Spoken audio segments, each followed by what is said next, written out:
All right. We're going to start the development workshop. Yep. Dennis, is this you doing the presentation? Mackenzie? The floor is yours, ma'am. Perfect. Okay, thank you.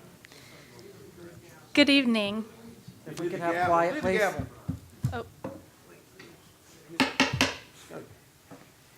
Thank you. good evening. Thank you for allowing me the time to present tonight. My name is Mackenzie Moser with the Moser Group, and I'm excited to share with you the hub at Downtown Indian Trail. This project is a reaction to the downtown and uptown Indian Trail master plan from the town. I believe this master plan was a good decision from the town, and I'm excited to share with you a proposed mixed-use development that will support the future of this master plan, the professionals, the entrepreneurs, millennials, the future high-profile project of the light rail coming to Indian Trail, bring a brand new product to Indian Trail, and begin the cleanup of Independence. Indian Trail has not seen a project like this, and it's looking ahead to the future of the growth of Indian Trail. Let's take a look at what the hub at Downtown Indian Trail entails. The subject site is 27.5 to 31 acres, depending on what all is approved. The site touches Highway 74, Chestnut Parkway, North Indian Trail Road, although there's no access from Indian Trail Road, and Nelson Lemon Drive.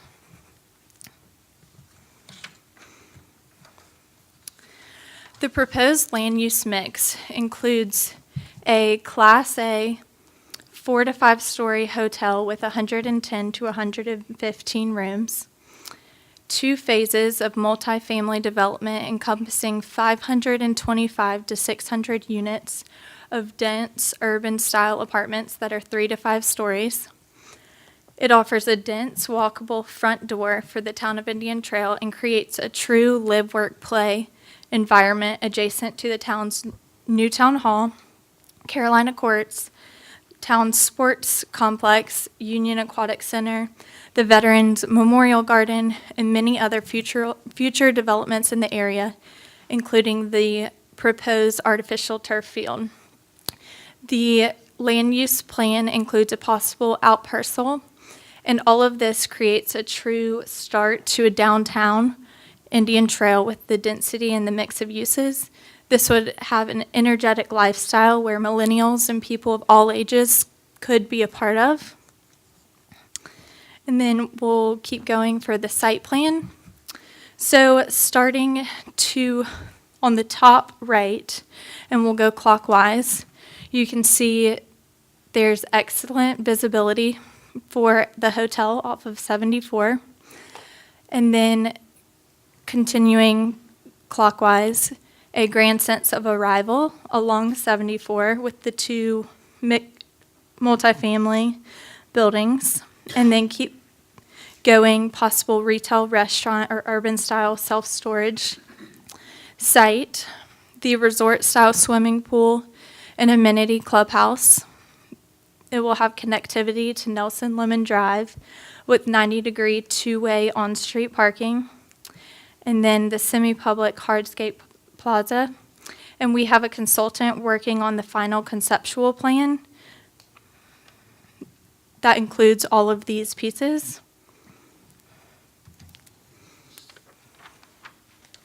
So we'll keep going and talk about each piece.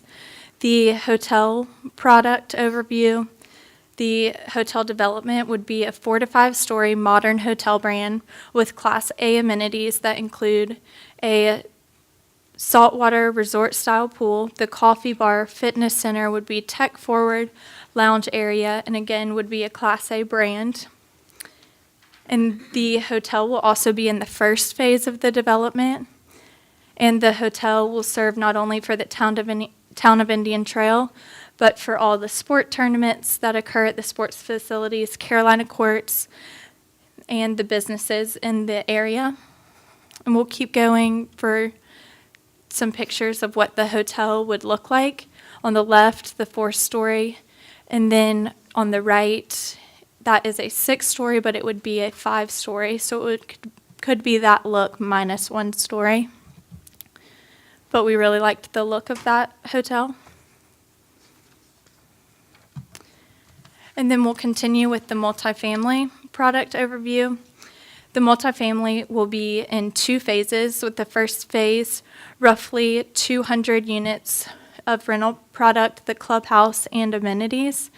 And with this first phase, like I said, the hotel is included. And then the second phase is the smaller number of apartment units, multifamily units. All of the buildings are 3, 4, and 5-story urban style product. They have Class A amenity packages that include the pool, coffee bar, fitness center, the fire pit and outdoor grilling area, the lounge area, and the dog park. And then the Class A finishes that include the granite countertops, the LVT flooring, the designer light fixtures, and the high-end appliances, as we're going to see on the next few slides. These images are examples of the clubhouse. And then images of the amenities and the outside, the exterior. Keep going. Another image of the exterior, and what you should notice is that there's a brick facade along the building on the exterior. And then again, the multifamily, the interior, so you can see the high-end appliances, the granite countertops, the flooring. It's a very nice apartment. And an architect designs all of the interior of the units. As we keep going, the rents of the multifamily units, they are 1 to 3 bedroom, starting from small units around 770 square feet to 1,400 square feet. And the average rent rate is about $1,260, which with extensive research is very competitive in this market.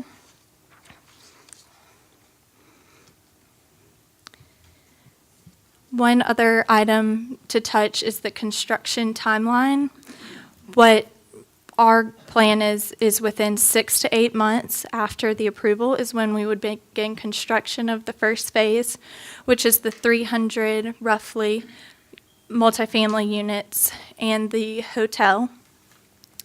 And then the first phase to be completed between 8 months and a year of the construction starting. And thank you again for allowing me the opportunity to share this project. It's something that we believe would be amazing to start the development of downtown Indian Trail. And thank you again. We would like to know what you guys think and answer any questions. So thank you very much. Questions? Do we want to start with, I have some. okay, Mike. Can you go back to the first part, the overall plan? Sure. Okay. Okay. Where you have the hotel was going to be retail, I think, initially. And I think the way it was set up was that when it was the Lemons, they had reserved that for retail.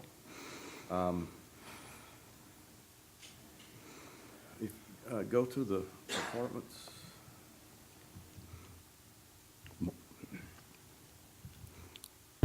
Right here, or the pictures? Picture, Okay. One more, Michael. No. yes, that one. What's the possibility of putting retail on the bottom? It's something that we discussed on the corner, an opportunity for like a cafe or sandwich shop, something that could serve the sports complexes as well as the apartment. And Dennis is also here that he can answer any questions that I don't know, but it is something that's been discussed on the hard corner. One of the things that I guess I'm kind of champion is millennials. We don't have millennials in Indian Trail, in my opinion. So what I was envisioning here would be something that, if you had retail on the bottom, you could also have millennials working there as well as living there. I can attest to that. Whenever I moved back after college and I'm working in Indian Trail, it was very hard to find an affordable place to live close to work. And so I ended up moving out of Indian Trail. And so this is a project that I'm very passionate about for people my age because it helps the businesses thrive. The millennials bring another type of energy. And I think this type of project is something that would attract many millennials to Indian Trail. It kind of reminds me of what Matthews is doing right now in their downtown area. So, yeah, and I welcome the price, the rental cost, because it fits in well too, so. I think if we could do something with retail, that would be a winner in my part. That's great. I have a couple of questions. The pool we keep talking about, is this the pool that? Hmm. No. This is separate. Good, because I was gonna say, we don't, that other pool's not really. The project has its No, own there's amenities. another pool going over there, but it's not really for the public, so Right. I was asked, I wish we wouldn't make out like it's for, but it's not. So No. That's good. I Both- by the way, I like the apartments. I think that, I like the whole concept, to be honest with you. I think, the hotel is in a perfect spot, they're walking distance to the, to the Carolina Courts and, just kind of a perfect situation. The apartments, are first-class looking apartments with, the high amenities that you'd want.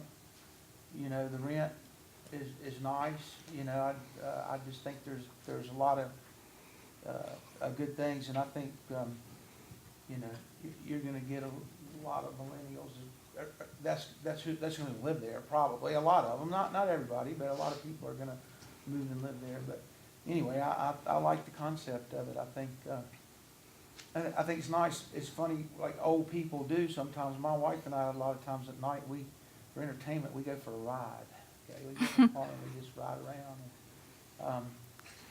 Kind of funny, we were riding around the other night, and I don't even know where we're going half the time. We just get in the car and go.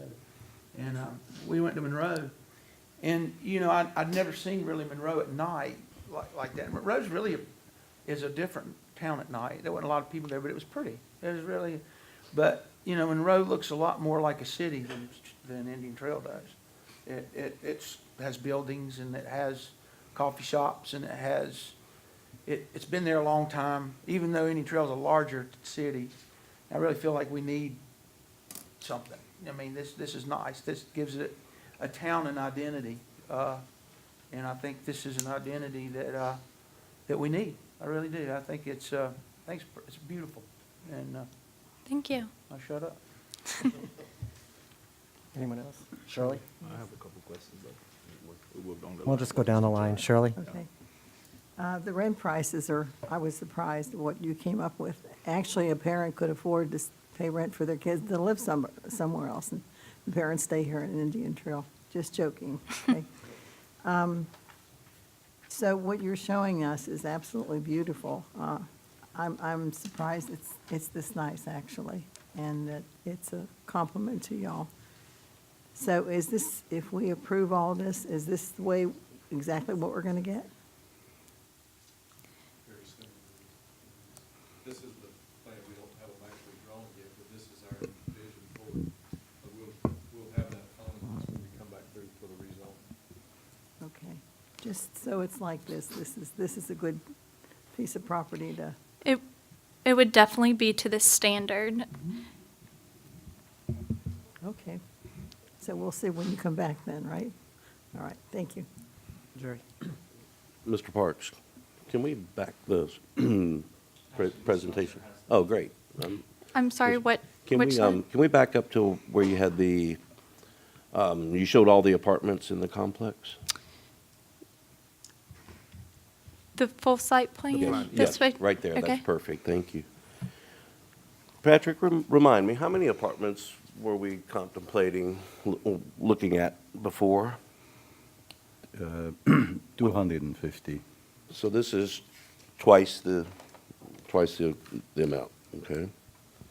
Higher, And, higher in elevation. right, and that was my next question. How many buildings do we have in Indian Trail presently that are 5-story?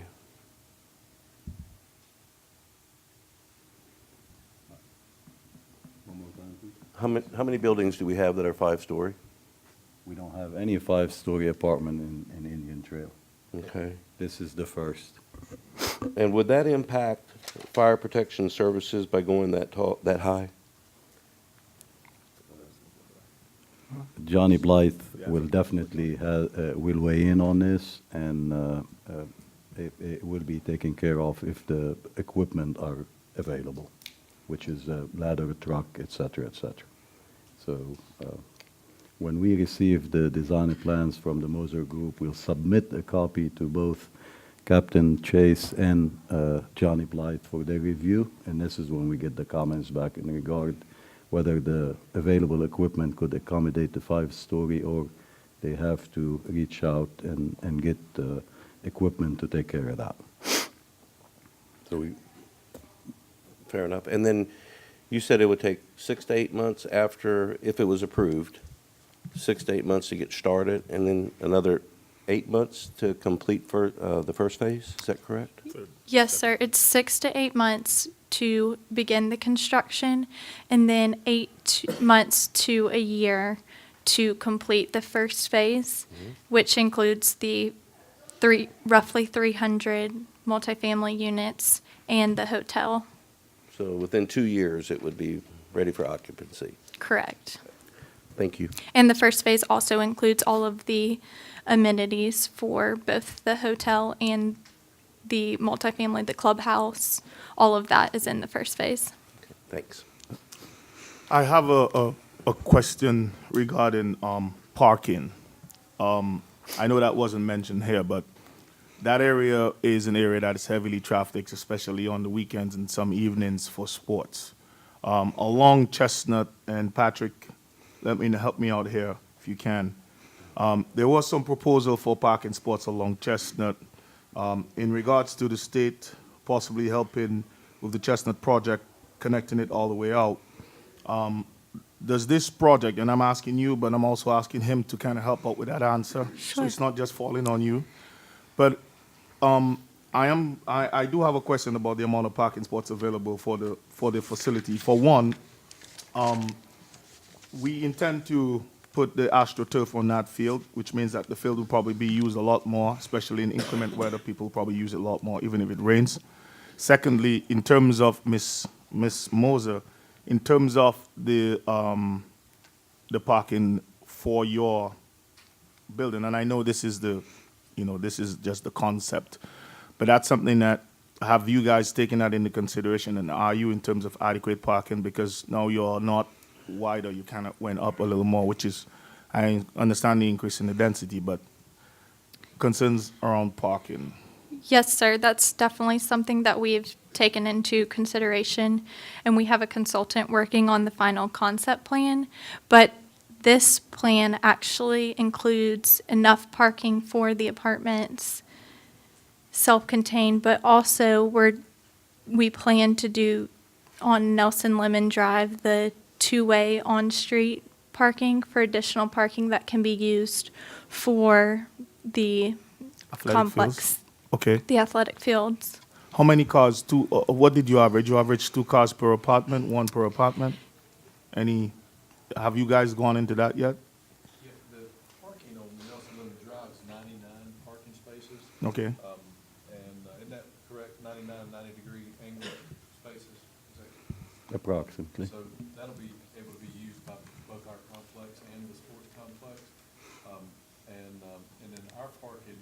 inside.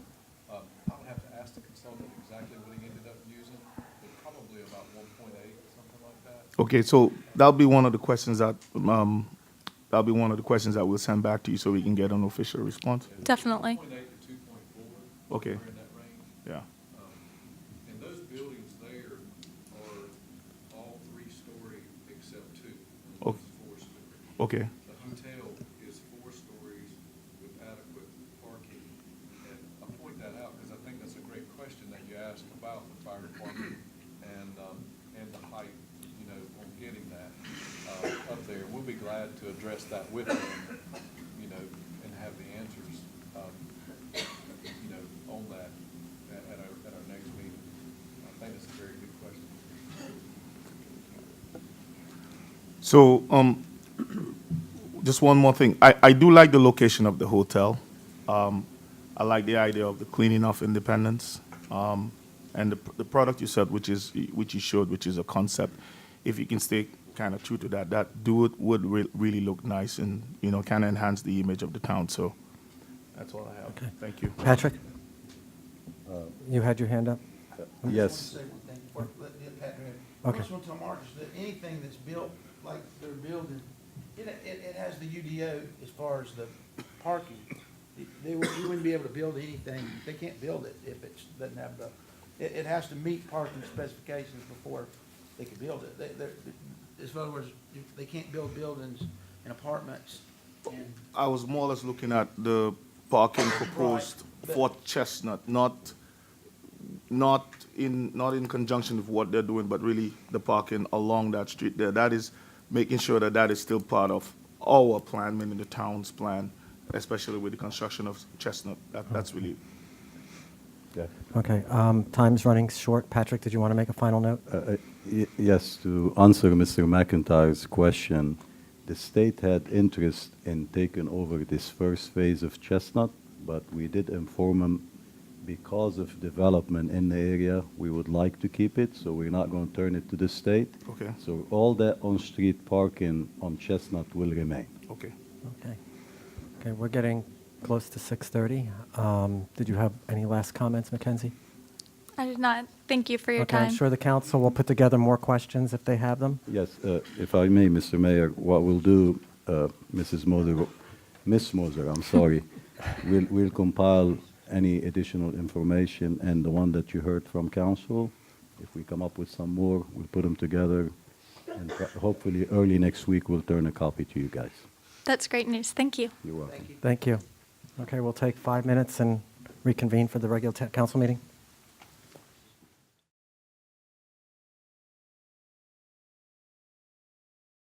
Cell phones on silent or turn them off. If you have to take a phone call, please step outside.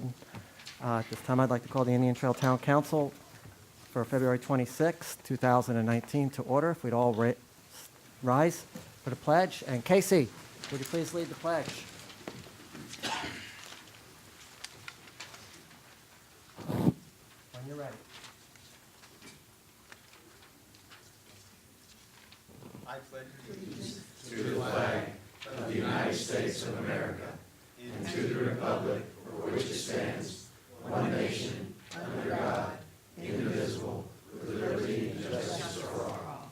Thank you. If you remain standing, please, for our moment of silence.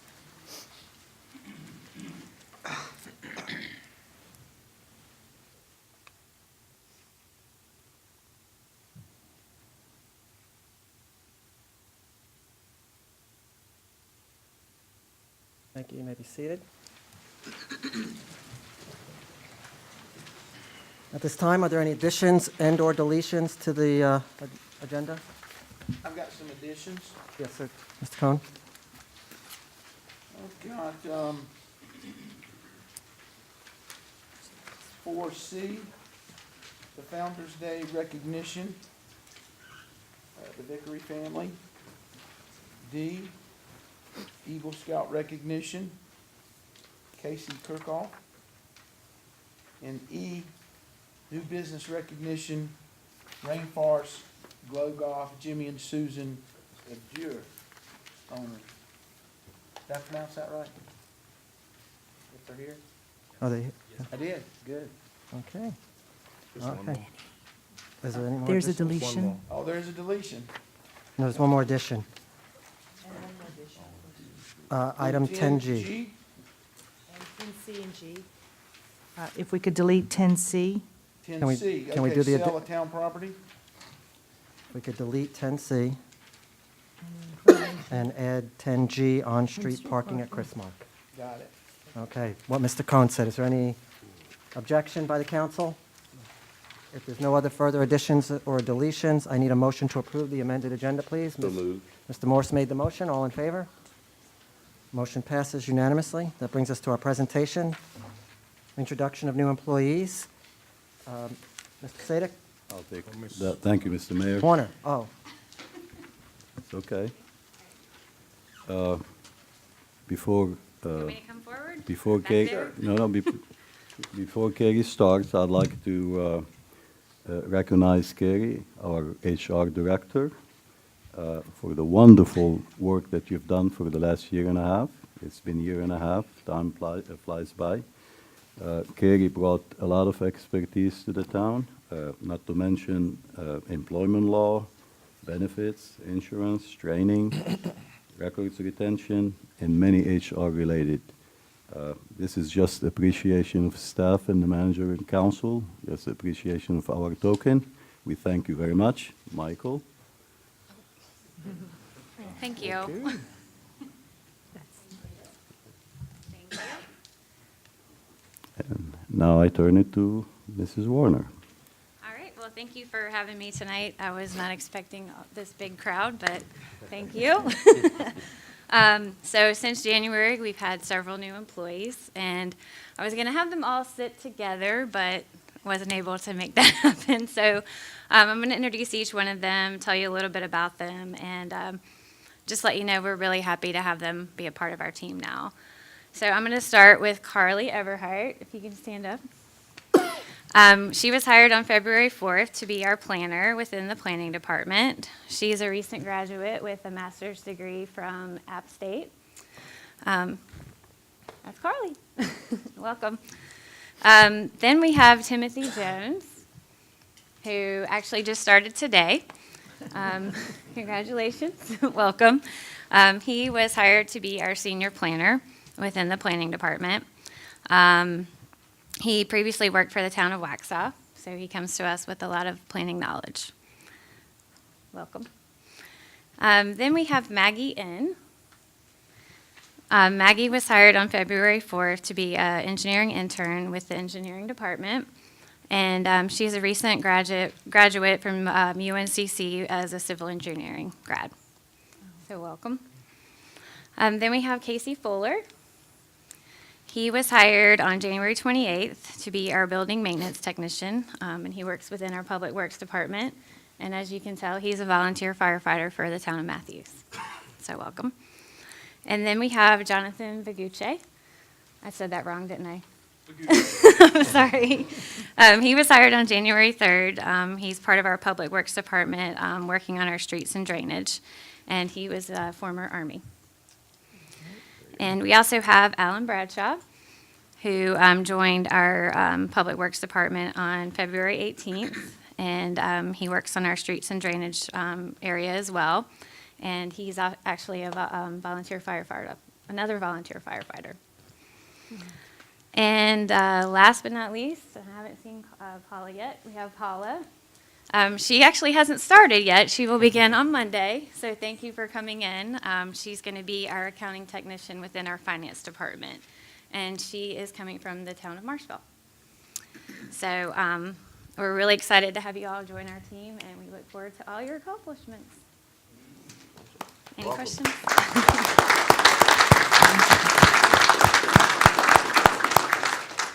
you for the gift. thank you. Patrick, did you have any final words for them? No, I would like to say that we don't have any more vacant positions. Okay, Let's keep it that way. Well, welcome. okay. That brings us to the Union County Public School update. Dr. Breedlove and Mr. Strickland, the podium's yours, sir. Both of you.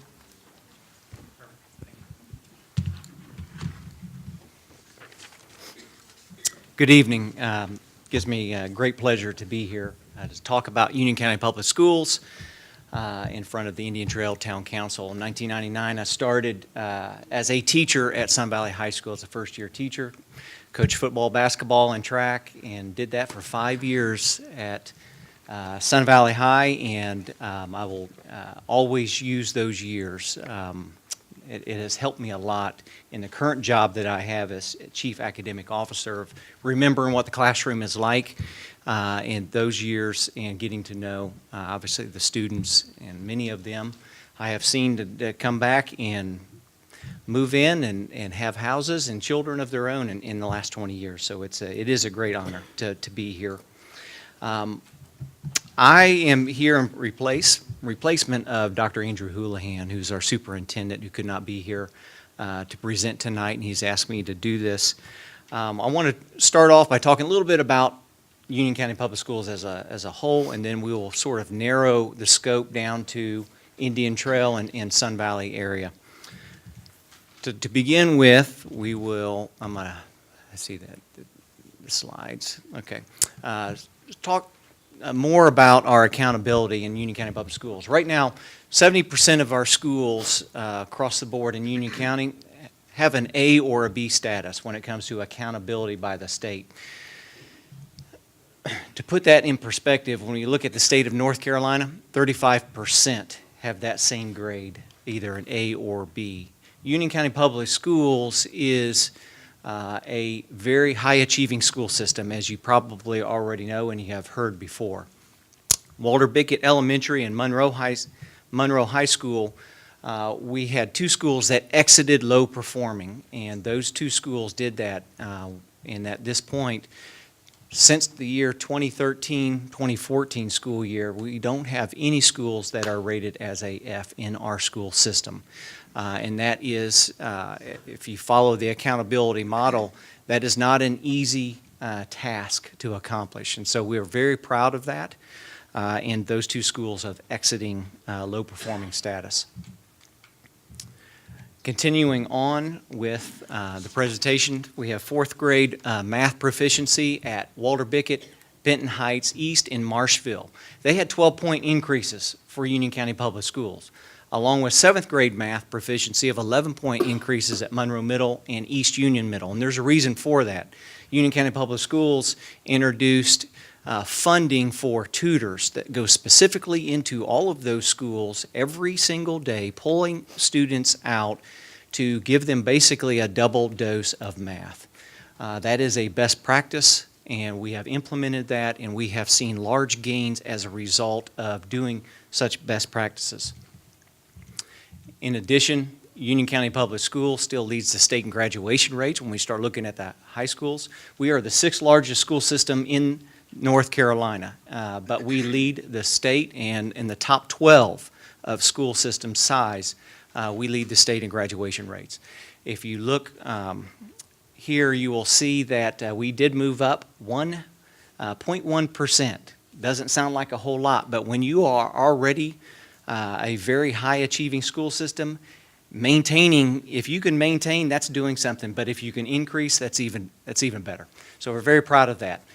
We have 9 of the 12 schools that have a 90% or greater graduation rate. CATA still remains at 100%. And the next bullet probably will make you particularly proud. Forest Hills High School went up from 81 to 84.9% this past year, and look at Sun Valley, jumping 4.4 percentage points, up from 88 to 92.7 as one of our leading high schools in the district. So what's new in 2018? We have a big focus on literacy, as you can see, investing in our classroom libraries. The last couple of years, we have spent $1.5 million in classroom libraries for our elementary schools, so that every child has books that are in the classroom that they can take home that are at their level of reading. And so that has been a big push by our superintendent and by our Board of Education. Also, this upcoming year, this upcoming spring, we will spend $700,000 to outfit our middle schools with classroom sets of libraries within the middle schools. Literacy is very important. In order to carry a school system, it starts with reading, number one. And so we will continue that push. We're also continuing to ask for and push for Reading with You. That is an initiative in Union County Public Schools for volunteers to come in and read with our elementary students, primarily in first grade. Currently, we have 1,500 volunteers that come in, and we also have something called TutorMate that allows individuals who may not be able to take a break from their work and make it all the way to a school, or somebody who may not have access to a vehicle, and such as a retiree, that they can, if they have access to a computer, they can go online and it calls into a classroom and a student gets up and answers the call, and it's video, basically Skyping the classroom and reading with one of our students. That's been very successful in many of our rural schools here in Union County Public Schools. Continuing on, school safety. If you're anywhere, you know that safety is an issue in schools across America. And so what are we doing within our public school system here? Well, through the support of Union County Sheriff's Department, we have been able to place SROs, school resource officers, and throughout the district, and supporting all of our elementary schools this year for the first time. Very proud of that. If you go up to an elementary school, you can't get into the elementary school unless you press the button for the doorbell, and there's a monitor there that somebody has to let you in from the main office. And then you go into a corridor. You can't get into the main building because of walls and security doors. You have to check into the main office. And when you go to the main office at any of our schools, we also have a visitor management system in which the person has to show ID. That ID is instantly scanned into a database within North Carolina, and it does a background check on every individual that comes in. As a former principal at both Weddington and Monroe High School, I can tell you that multiple times I would get a text message saying that somebody has checked in that shouldn't be checking into our school. And so I know that that system works, and we're very proud of that system and technology in general and allowing us to keep our students safe. Also, with our students and staff reviewing lockdown procedures, we continue to do that, just like we have done for years on fire drills, and that we still do drills for lockdown procedures in order to make sure that our children are safe when they come to our school system. Safety audits, we continue to do that. Many times we will get an off-duty police officer to try and walk the building, try and find an open doors that they can get in without coming into the main office. Our Sheriff's Department and our superintendent constantly look for ways for us to improve. And if we were to find something like that, obviously that's a conversation that we would have with the principal, SROs in that area as well, of making sure that our children are safe at all times. Social and emotional learning. More than ever, this has been a very hot topic for our school systems, and unfortunately, this is a topic for our school systems, and this is a major concern for us in how we handle our students and any type of trauma that they may be having, any type of difficult issues. This past year, we have been very fortunate to phase in a number of social workers, mental health therapists. In 18-19, this past year, we have implemented 12 either social workers or mental health, along with school psychologists. Our current totals right now are, we have 20 school psychologists, 17 social workers, 16 mental health therapists, and we're not done yet. In the coming years, we will add more. There's just a great need to have those individuals in our schools. For years, we were woefully understaffed, depending on compared to what the needs were of our students. And when we talk about counseling as well, the ASCA, which is the American Association of Counseling, recommends one counselor per 250 students. Within North Carolina, that average, though, is 1 per 378.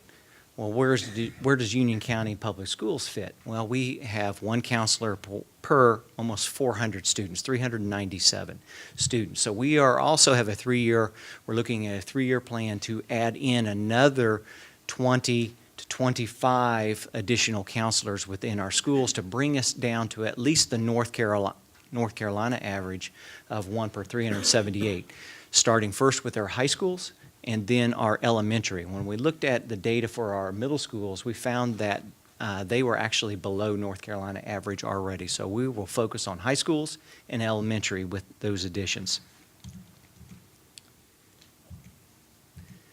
Continue on with social emotional learning is our partnership with HRM Health and Novant. They have been great partners with Union County Public Schools in establishing parent nights. We have a lot of those to inform parents. We are also in the process of identifying some professional development for our teaching staff and ways to implement anti-bullying programs for the 1920 school year. College career readiness. We have opened a new college career readiness resource center in Monroe at the library. Currently, we have served 150 families looking at FAFSA. If you've ever had to go through that college application process, and especially with children now, it's a very difficult process. And there's so many questions that we have that this has been a great resource for our school system to provide free access to college planning and what that looks like when you start filling out those applications, to have a counselor sit down and kind of talk about how do I go about filling out the FAFSA application? What are the financial aid opportunities that I have, as well as course selections, things that I'm interested in studying. So our parents have been very grateful for that opportunity. Continuing on, Union County Public Schools is the only school system in the state of North Carolina that pays for the SAT for all of its students. The state of North Carolina pays for the ACT, but not the SAT. And so depending on the school that you may be looking at, they may require the SAT. And so we not only pay for the SAT, but as a school system, we pay for the PSAT 8. What the PSAT 8 does is it helps us align coursework for the child that's coming into high school. Are they AP ready? And what type of courses should they be taking, not only in 9th grade, but beyond? So our counselors, our school staff look at those PSAT 8 results in order to help individualize the learning across our school system for all of our children. We also offer SAT Blitzes. Huntington Learning Center is a partner of ours, and they open up their doors. They come into our schools and help prior to the SAT to give information to help prepare students for the SAT as well. Career and college readiness, once again, more than 1,200 parents and students have attended our UCPS Programs Expo, and in that expo, students learn about all of our academies that we offer in Union County Public Schools, and so many times parents and students don't know all of the academies that we offer, and what are we doing in the area of career and technical education. We have academies in automotive repair. We offer welding, electric, HVAC, carpentry, culinary, nursing, Project Lead the Way, which are engineering courses, robotics, public safety, which is right here at Sun Valley High School. And so we're doing a lot of different academies throughout their district, and we are also looking to expand all the time in those academies. So probably what you're mostly interested in hearing about is all the construction, especially when it comes to Indian Trail and Sun Valley High School. And with me tonight is Mark Strickland, and Mr. Strickland will talk about specifically about some of the construction going on. Thank you. Good evening. Brad and I were discussing before we came in to talk to you all what you would be interested in. Unlike Brad, I'm a newcomer to the area. I've been down here about a year and a half. I could not think of a better place to relocate it to than Union County. It's absolutely a great place to live, work, and do business. That's a tough act to follow. I'm amazed continually how good our school system is academically. We do some great things. We have great teachers, principals, students, administrators, and we do a great job educating kids. Having said that, I'm not an educator. I'm the Assistant Superintendent of Administration and Operations. So I do get to dabble in some of our construction and things that are going on. So just very briefly, I've got 3 quick things I want to share with you. The first are just a couple of facts. Then I want to talk about some questions that were submitted to us, I believe by you all or members of the town staff. And then I've got some brief information to share with you about the Sun Valley High School project. So in doing a little research about your town, I found out through our guys in our operations department that in your town limits, we have 18, you all serve 18 different schools. So that is an overwhelming number. You touch 18 different schools. I also found out today, which was another interesting thing, that in your city limits, based on our population as of today, you have almost 7,500 students that attend UCPS. And I just thought they were incredible numbers. So I realize you all are extremely large municipality in the county, but I didn't realize that you had those kinds of numbers. So we got some questions from the town. And I'm going to read them briefly and just address them, I guess, in one fell swoop. There's a question about school capacities and current enrollment. We're about 40,000 students in the district. In particular, Sun Valley, as Brad mentioned, that's where we have the major construction project going. Sun Valley is currently at around 1,500 students, okay? There were some questions about what are the plans to handle the expected growth. What are the impacts of projects on proposed developments, and what process is used to determine future enrollment. So I'll roll some of that together and just mention that, as you all know, we recently completed a growth study and a capacity study. Cropper and McKibben came and completed a study for us on all of our building capacities. They looked at classrooms individually throughout the district. They looked at our growth. Mr. McKibben is a renowned demographer, does work throughout the U.S. And what I can say to you is that currently, as it has been in the last few years, our enrollment is relatively flat. There are portions of the county where we are seeing a decrease, but in general, we're flat right now. However, it is proposed in the next few years that we'll be going down in terms of our student population. That flies in the face of all the construction and everything that goes on, and those questions were vetted at the meetings that we had, but we're aging out. We currently have a middle school bubble of students, and as they matriculate through our school system, we're not replacing the kids fast enough. In terms of growth and how do we predict future enrollment, our staff is closely aligned with all of the municipalities in the county, you all in particular, about growth, housing developments, planned housing units, and things like that. I can tell you that, for example, in the Porter Ridge area, we're pretty full right now at the middle and high school, and we expect that to continue for some time. So we're keeping a close look on where the growth is.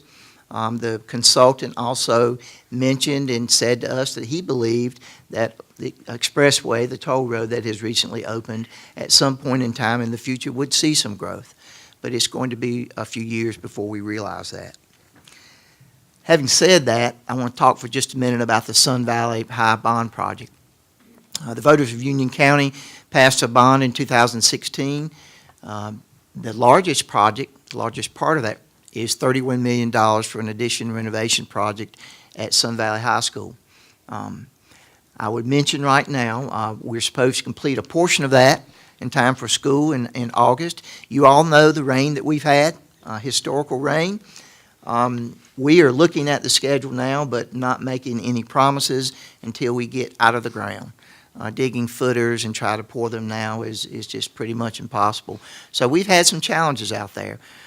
Keep in mind, that is an existing campus with 1,500 students. So we're working around the academics and the instructional day, but doing a good job. The project includes a new stadium, administrative offices, a new cafeteria, and other additions and renovations throughout the existing building. And if you'll refer to your screens, this is a quick shot, some drone footage that we took. You're looking at the football stadium in the back part of the picture. The building with the white roof is the gymnasium. And there we go. So the building pad in front of you is where the new administration and cafeteria is going. And as we fly on down, you can see the existing stadium on the right-hand side, which sorely needs to be replaced. Baseball field on the left. The new stadium, you can see the building pad for it, roughly where it will go.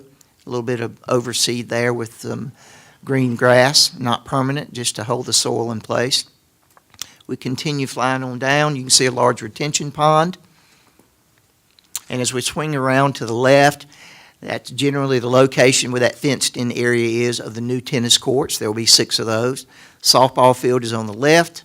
We'll be getting new lights for both the softball and baseball fields.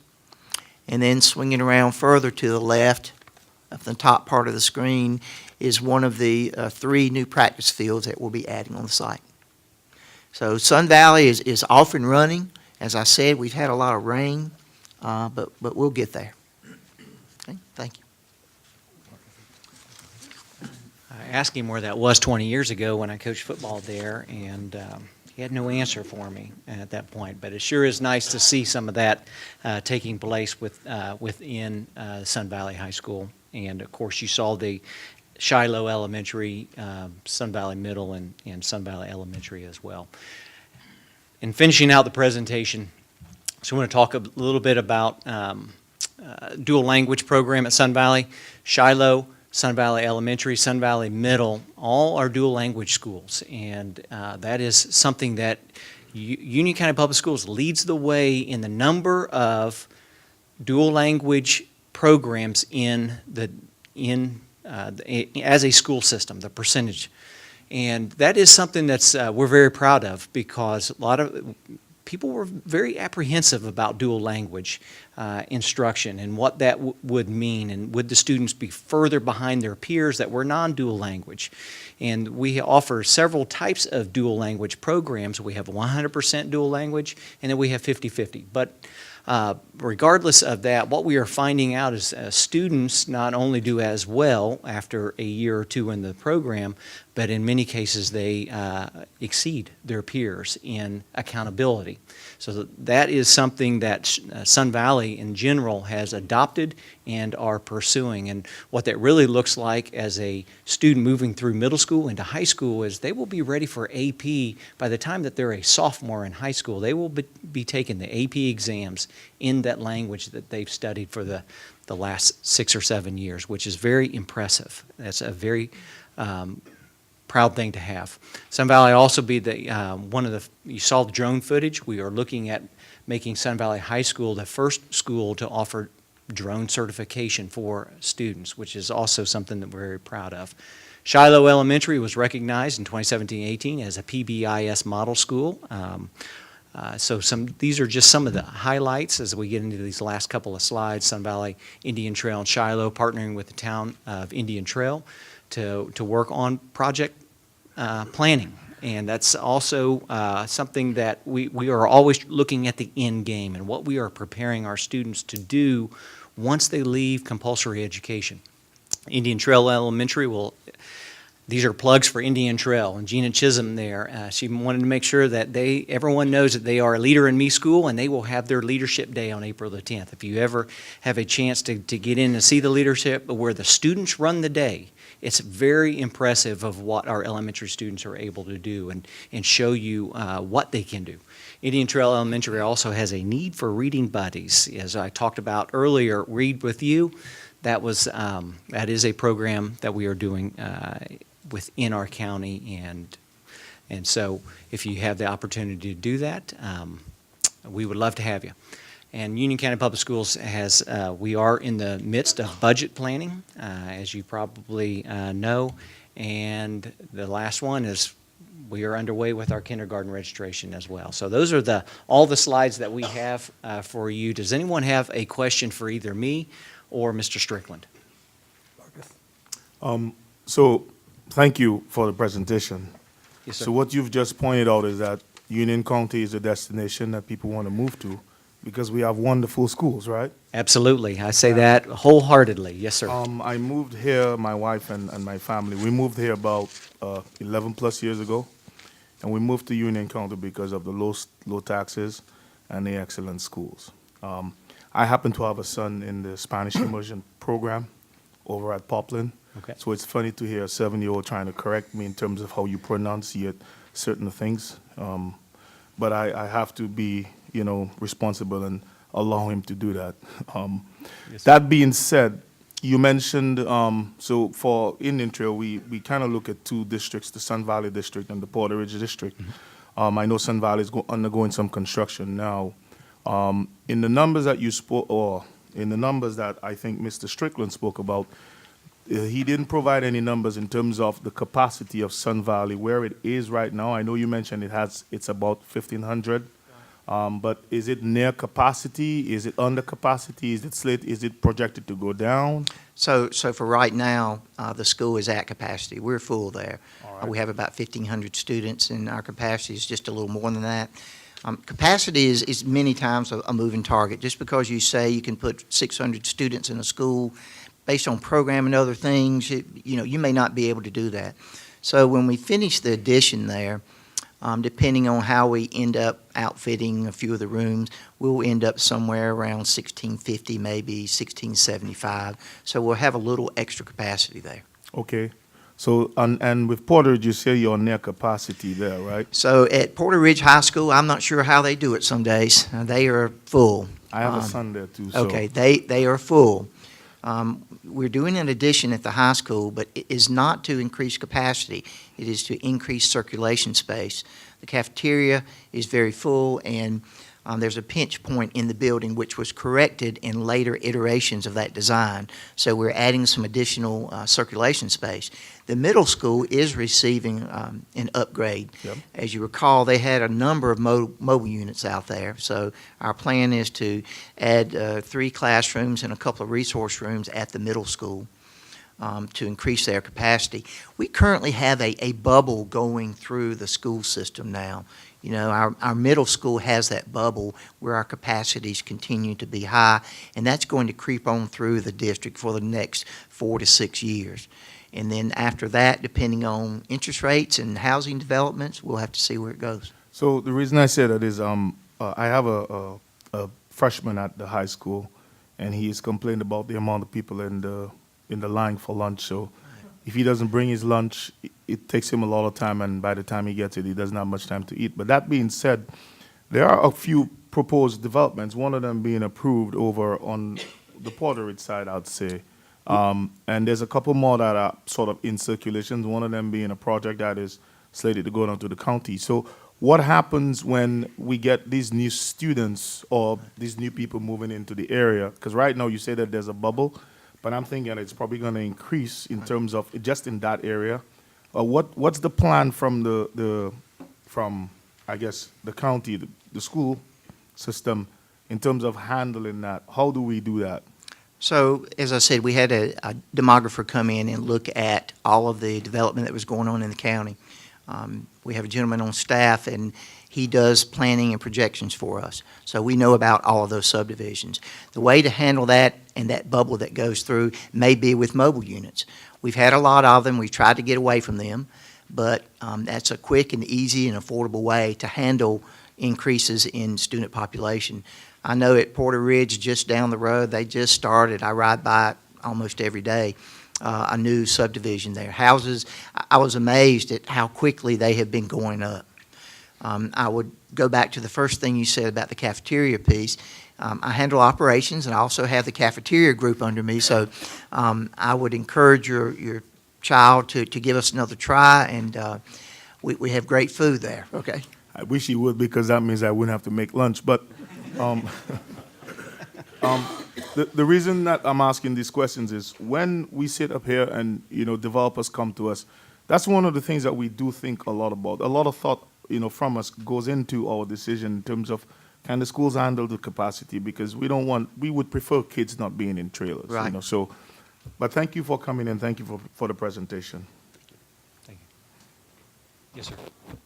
Thursday kicks off the books and brackets, does it not? It does, yes. We had our, out at Rocky River Elementary, we kind of kicked off Books and Brackets, in which is a reading competition for all of our elementary students, and grades 3, 4, and 5, and they collect the number of minutes per day that they are reading independently, and of course, they bring that back each week.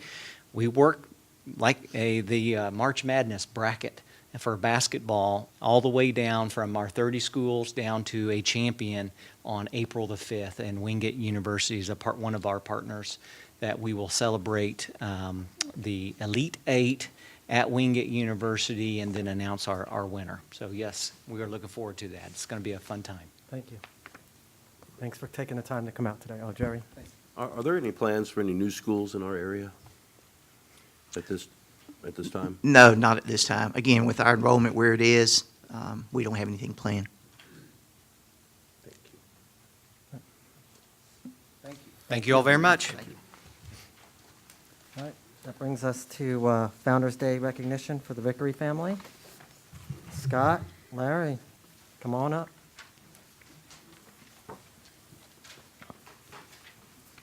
Since I'm stuck here with the microphone, I'll read it from here. Thank you, Michael. Okay.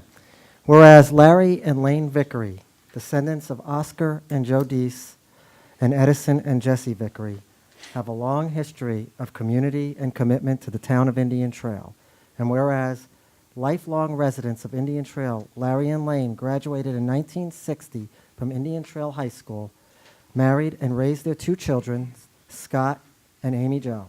And whereas in 1998, Lane Vickery became a member of the Union County Library Board, and as a result of her efforts, funds were designated for the construction of the Union West Public Library. And whereas during her lifetime, Lane dedicated much of her time to working on local committees, was a charter member of the Union West Rotary Organization, a holder of the Paul Harris Award, and in 2006 was elected to serve as a council member to the town of Indian Trail.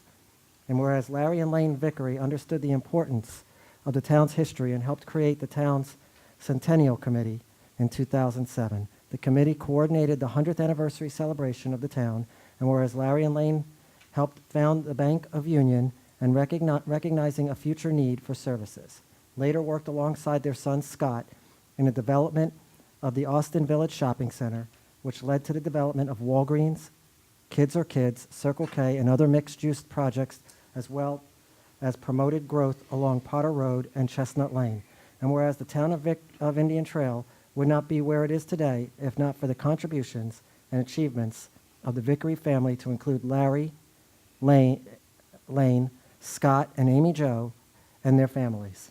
Now therefore, I, Michael L. Alvarez, Mayor of the town of Indian Trail, along with the Indian Trail Town Council, hereby recognize Larry and Lane Vickery's as recipients of the town of Indian Trail's Certificate of Recognition in honor of Founder's Day on this 26th day of February 2019.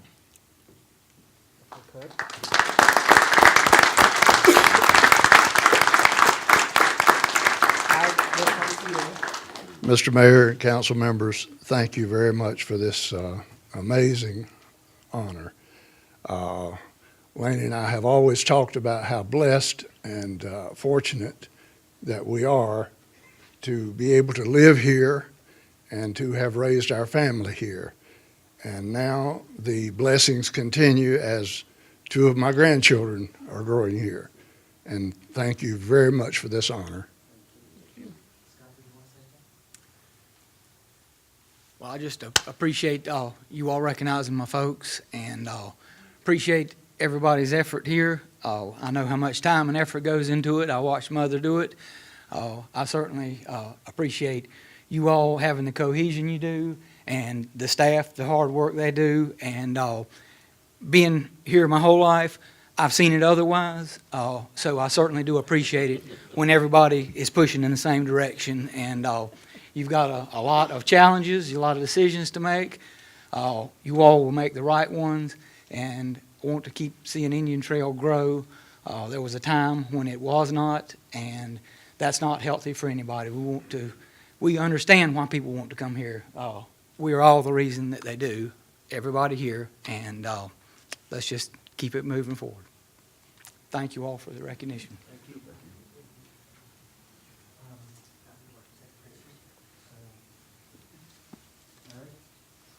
This is one of the proudest moments, the most humbling moments I've had since obtaining this office. It's an honor and a privilege to have gotten to meet you and to know your family and to call you my friend. Scott? Oh, no, thank you.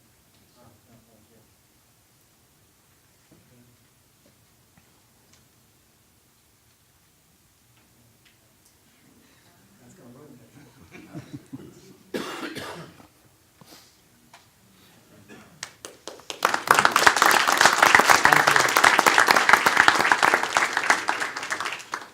Mr. Parks, is it not a Founder's Day celebration day?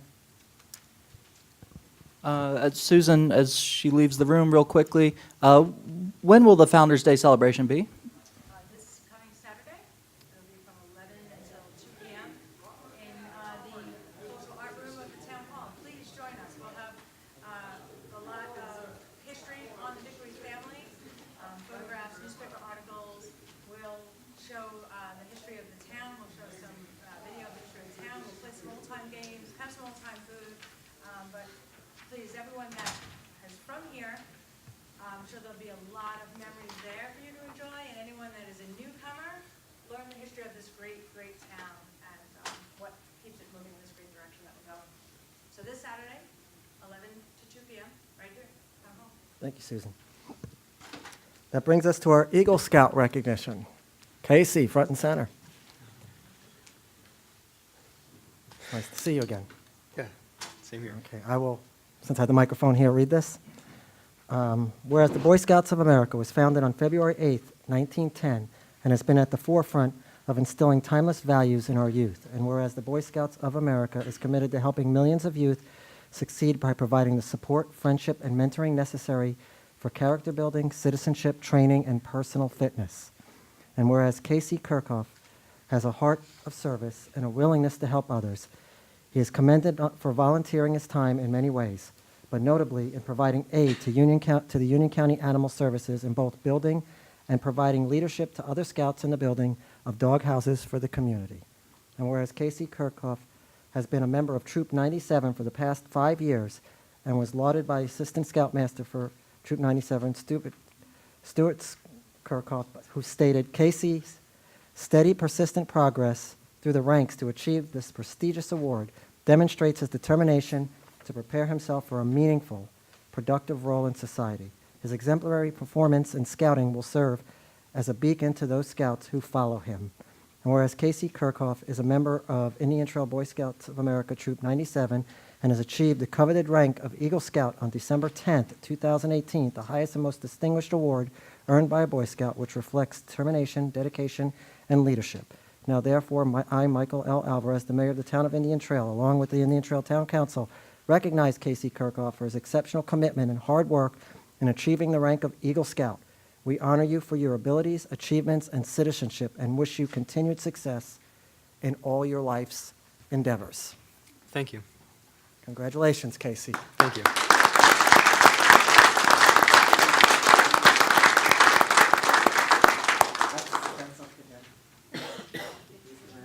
Sure.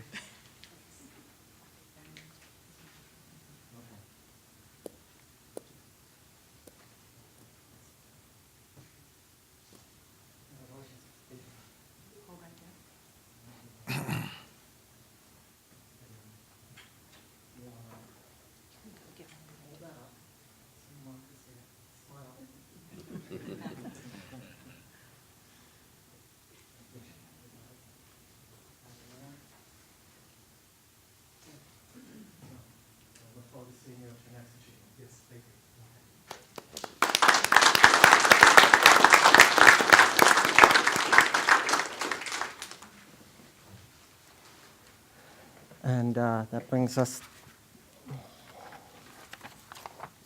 to our next item, which is the new business recognition. Rainforest Glow Golf. Are you here? There you are. Are you here? You're coming up now. There you are. Okay. Thought I saw you. Come on up. Thanks, Mr. Mayor. Hello. Well, Thanks for having first, this is Rainforest Glow Golf. They open up this Saturday. Yes. We'd like to take a moment to recognize you as a new business. I guess since there's nothing to read, I can bring this around to you. Well, it would be nice to hear sort of, I'm curious, the name, I'm really curious as to what it is, if you Thanks, don't Mr. mind. McIntyre, and thanks, Council, for having us here tonight. I'll give you the first. We're really excited about the opportunity to do business in this great town of Indian Trail. We've been here since this past June from Boston. We have family that's been living in Waxhaw for the last 3 years, so we've had ample opportunity to come visit and try out the areas. And we really love Indian Trail, and we thought there was while there is some fun places to go, we thought there might be room for some more family fun, especially where what we're trying to focus on is family fun for not only all ages, but where kids and parents can actually do the activities together. So we're going to offer a glow-in-the-dark mini golf, 18 holes that will truly glow in the dark. So that will be one aspect of it, and then we'll have live rainforest animals coupled with rainforest education for field trips, for spirit nights, for toddler times, and just for the general public to get in and interact with some of these reptiles. And Hank, our 8-foot albino snake that will be around for birthday parties, and tarantulas and all types of fun stuff like that. And then the third part is the arcade part, and we wanted to focus on not today's games, but games of the past where parents and kids could actually play them together, as opposed to, watching your kids sit on the couch and burn Minecraft into their brains. We thought playing Pac-Man and some of those old-time classic games and where the parents can actually play them together would be nice. So we've got a good plan in place. The place looks gorgeous. It really is magical.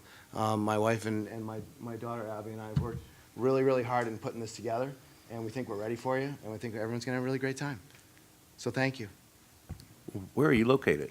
So we're located directly across from Brewster's in the Union Festival Strip Mall. I'm not sure if you call it a strip mall here. Did you want to give 30 quick seconds on your charity? I'm sorry? On your charity that you... Oh, thank you. So, yeah, so our family founded Cancer Assistance Foundation 5 years ago. We help one family a year that has a family member that may be sick with some form of cancer. We raise money all year long for that family and then culminate it with a huge golf tournament at the end of the year and present the family with a gift.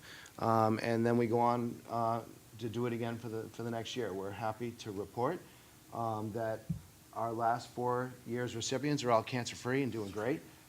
We just had one out for a 2-week visit who was extremely sick 2 years ago, but now is in college, has a job, has a girlfriend. He's doing great. So he's looking forward, and he'll be there at the grand opening as well.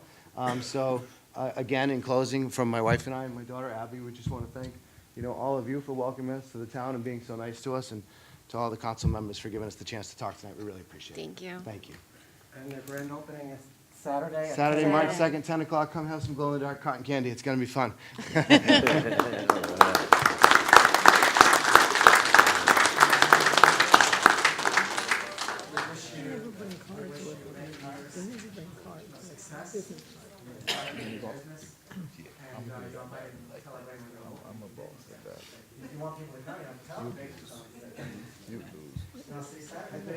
Do you have any cards? We do. Abby, do you have something you want to? No? Good. Okay, we'll pass them around. Thank you. Well, don't leave them with her. Okay. That brings us to public comments. Okay. Yeah. Thank you for your interest in participating in the public comments portion of today's regular meeting of the Indian Trail Town Council. Please be aware that these meetings are recorded and can be heard by anyone through the internet.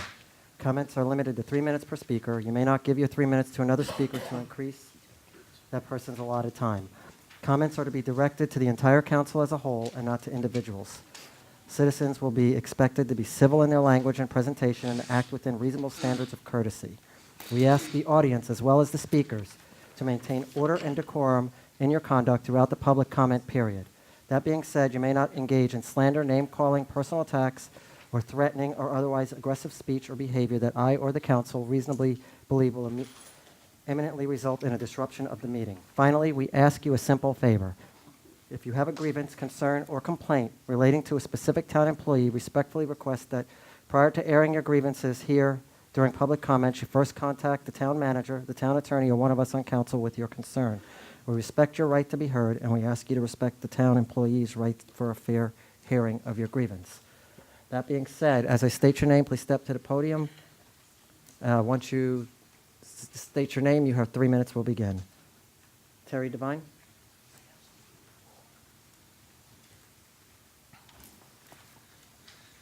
Good evening. My name is TJ Devine. Terry Devine is my official name. I'm the pharmacist at Indian Trail Pharmacy. I'm here just to talk about the Indian Trail Complete Street as it pertains to a local business owner. I know how hard Patrick and everybody works here. I learned, I met Rox a few weeks ago dealing with something completely different. Y'all work incredibly hard, as well as the council members, and I appreciate what y'all do. I didn't see how much went into it until I was trying to get a building permit from Rox, and he was doing way more than I thought he had to do, and it opened my eyes to what y'all do. With that being said, the Complete Street, which I think is on the agenda tonight to just discuss, is something that's important to me because I'm a local business owner. We've been here since 1970, and we've ran Indian Trail Pharmacy for a long time. Charles was the first owner, and then I'm the second owner. I plan on being here until I'm 90 years old. I don't want to go anywhere. I'm currently getting ready to start building a house here. I had the chance to buy the pharmacy from Charles in 2013, and when that happened, I told my wife, if we don't buy it, we won't live here, because I'm not going to drive by it, see it open, see it operating, and have to know that I had the chance to work there. When that happened, I also knew that the town needed to grow, and it's wonderful seeing y'all trying to make this town grow, and I appreciate that. Patrick's doing a wonderful job trying to make things go forward, and I appreciate it. I also have worries of my own. One of the biggest things is Indian Trail Road. We all know it's sometimes a nightmare, and most of the times a curse. It's a lot of times bogged down. This evening, just coming here, I saw it backed up from 74 all the way past the barbershop. We see that all the time. I think the road count was well over 10,000 at all times, if not 20,000 at other times.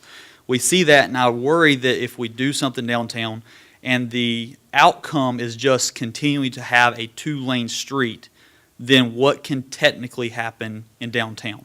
I don't think there's any plans whatsoever to move a downtown over to the Chestnut Parkway. I don't think that's in the works by any way. But what I would like to see is growth that is planned, as well as the ability for more stuff to come in. If construction is to go forward, I'm all for beautifying the town. I think that would be a great idea. Patrick and the engineers have come up with some great ideas of what they think it could be. But with that being said, I think it would be very important that we make sure we're not putting the current businesses that are here already at a major disadvantage. And that would be our people can't get to us. Because if our people can't get to us, we're out of business. And then once it's done and it's beautified, there's no businesses for anybody to come to. And so my biggest concern would be, please, please take it with heavy consideration to do the work at night. I know there's a premium on doing it work at night. I know that costs more, but it also keeps local businesses here, keeps us alive, keeps us thriving. Thank y'all so much for your time. Thank you for listening to us. Please, if y'all have any questions for me, let me know. Thank you. Mr. Eric Stein? Good evening, Mayor and members of the council.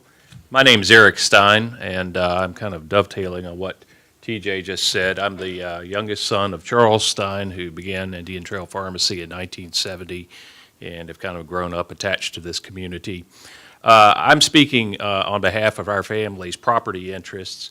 My family owns the property of Indian Trail Pharmacy, which is located, most of you know, on Indian Trail Road, and an adjacent lot to the south of that, which is a commercially zoned property. We have some concern with the road revitalization project in terms of the fact that there is a proposed system of parallel parking that has been proposed for being put in on Indian There's several reasons that we don't really think that it's a good idea. Right now, the businesses that exist on Indian Trail Road are really not set up to accept parallel parking or to benefit from it. They have off-the-road parking in parking lots. There's also a safety issue with children particularly exiting cars that are parked in parallel spaces. We're dealing with a road that handles around 20,000 cars right now, it's estimated, per day by DOT. So it's a busy road and not a safe one. Let alone the fact that based on some research that my father and I did, these days people just don't parallel park. I'm 53 years old and I took driver's ed in 1981. They had done away with the parallel parking part of the test at that time. So people are not accustomed or comfortable parallel parking. The other safety factor that we discussed is parallel parking, particularly in front of Indian Trail Pharmacy, can create a visual obstruction for oncoming traffic from either direction in Indian Trail Road. So it presents a risk to those cars that are entering or leaving that parking lot. Also, to reflect what TJ said, our concerns with the revitalization project of the road involve the time at which this road work would be done. Just again, Indian Trail Road currently handles an estimated 20,000 drivers per day. And we did make contact with a DOT engineer whose name is Lee Amsworth. And Mr. Amsworth said that it was his opinion that any work done on a road handling more than 10,000 cars per day should be done at night, not only for safety, but also to keep from obstructing local business owners from being able to conduct business fairly. So we would request that the planning board, before any decisions are made, would meet on site with the business owners so they can get a visual idea of the situation that we're talking about, and hopefully take into account the interests of those business owners. And I want to thank you all for my 3 minutes. Thank you, Mr. Stein. Tricia Green.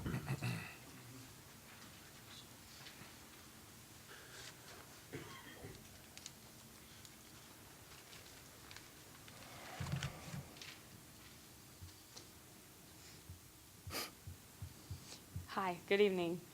I'm Tricia Green, and I'm the vice chair at Union Preparatory Academy in Indian Trail. And the reason why I'm here tonight is to actually request a lower, I'll just tell you up front, a lower fee for our sports team to be able to use Crooked Creek this season for baseball and softball. So our school's 3 years old. We've grown tremendously in the 3 years. We had 98% growth last year. We've been working on the sports programs each year. Taking on baseball and softball is a big one. It's a lot more expensive and a lot more cumbersome to do. However, providing these opportunities we have found is just instrumental for the success of the middle school. Engaging the kids that way, not just the athletes, the fans, the teachers, it just creates a great environment. So we want to press forward to do it. Our school is 50% reduced and free lunch. So it is an environment that we don't have a lot of extra money coming in from the families, and it is a public charter school. So funding is tough, and in order to provide the opportunity for them, we are needing to use funds for equipment and other things like that. The reason I thought it would be fair and reasonable to ask for the reduced fee is because currently my understanding is the Indian Trail Athletic Association and Porter Ridge Athletic Association pay $7.50 an hour to rent those. And I think that maybe it would be fair for us to pay that same rate as a public school using those fields versus the $15 an hour as a resident. Our school is in Indian Trail. We are also reserving them at a time when they're not normally reserved because we're using them right after school. So both the baseball and the softball teams are using them. As of right now, our bill is $670 for March for both teams for practices. And again, the bulk of that is from 3:30 to 6. Current reservations typically start from 6 on. There are 5 games, and those will go into the evening where we would take away a little bit from the reservations that you could charge more for. But I think that about sums it up. I just thought that I don't know that a school has used those fields before in this capacity, so that rate hasn't needed to be looked at for a school versus for the public rec leagues. So I thought that it might be good to bring it to the town's attention and ask to see if we could receive that rate as well. Thank you, Tricia. Thank you. Thank you, Tricia.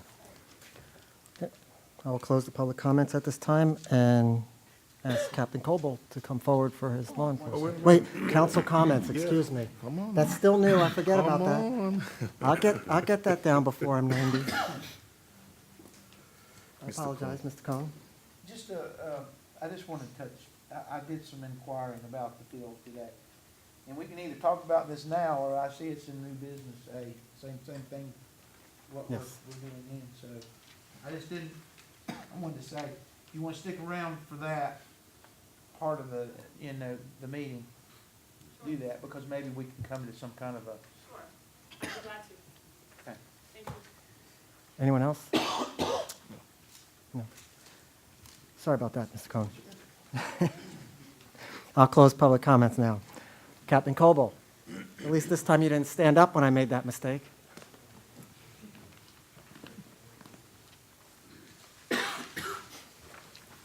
Good evening, council, mayor, and a full room. It's good to come to a town meeting and see a lot of people here. So I'm going to be real brief and real quick. I passed out a flyer just to kind of give you a heads up on where we're tracking right now on reportable incidents in town by day of the week. So I thought it was kind of interesting. Tuesday so far this year has been our busiest day of the week for things reported, and that's not necessarily just crimes. It's listed on this thing as crime by day, but it's general reports. So it could be a motor vehicle collision that was a report, a found property, a missing person, things like that. It may not technically be a criminal act, but all total, we had 167 reportable incidents so far on the south side of town this year, and then on the north side, 263 reportable incidents. Again, Tuesday being our busiest day. Anybody that follows us on Facebook, I just ask that you go back and look at our agency's posting from yesterday. We do have an active missing person right now that we've been working on for the past a little over 24 hours now. So we were out last night till about 11:30 searching in an area in the neighborhood. Started back at 8:30 this morning and had 21 of us out over in the Arbor Glen area looking for a gentleman who we believe left on his own free will, but a 29-year-old white male. So just ask anybody to look at the posting with his picture and stuff that we've got out on social media, and certainly call if you see anybody that you feel like's him. Like I say, we do feel like that he left on his own free will, but we went out this morning and met, and our K-9 handlers were had a scheduled training day today anyway, so we had all them converge up here and utilize those dogs to run fresh track scents again. And from the neighborhood, all of our indicators are right now that it was, the gentleman left walking back toward our Crooked Creek Park area. So by the time we wrapped up our day out there this afternoon, we all converged on Crooked Creek and hit the wooded area. So Patrick would be happy. He was trying to get me to get off and get my feet muddy a couple of weeks ago back there looking at some of the property. So I got a good view out today, Mr. Patrick. So I'll be able to tell you how much water's standing back there. But certainly we walked around out there and looked, but we had our drone out today doing a little bit of flying. So if anybody saw any activity over around that side of town, Secret Shortcut Road, Unionville Indian Trail Road, around Sardis Elementary School, that quadrant of town, that's what that was all about. Just for a moment, I want to brag on Eric Maynham. Eric's been with us up here in Indian Trail for 7 years now. He spent 5 years as a Stallings police officer before we lured him back over here to work for the sheriff's office over a lunch meal at the Johnny K's one day, and talked him into coming back with us. So Eric's he's on his 13th year of law enforcement, but Eric just left us here at the Indian Trail. He got promoted. So it's bittersweet for us, but he's still out here working on. He's a sergeant on David's squad now. So just because he's moved out there doesn't mean that he forgets about this area. These guys are in and out of town working with us all the time anyway. But just wanted to congratulate Eric publicly on his recent promotion. And I think that's it, unless you guys got any questions. Any questions? Thank you, guys. Yes. You want to mention the exercise, if you don't mind, that took place in Indian Trail? So I did kidnap Patrick again the other day, so town staff can thank me later. They're paying upwards of $25 an hour now for me to take him out of the building.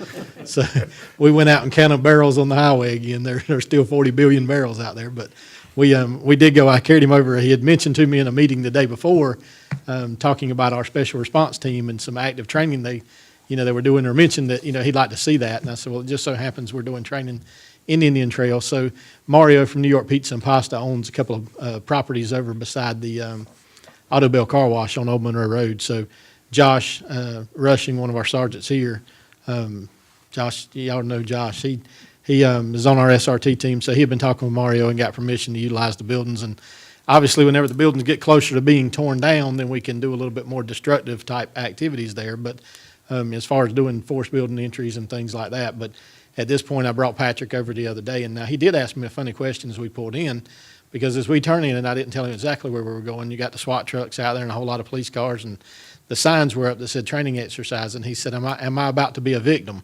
So I really don't know what he meant by that, but so I do think I'm gonna get him as a role player one day and bring him in. But so we did some training over there, and Patrick got to come over and watch some of the building clearing and building entry by these guys, because I got to give them credit.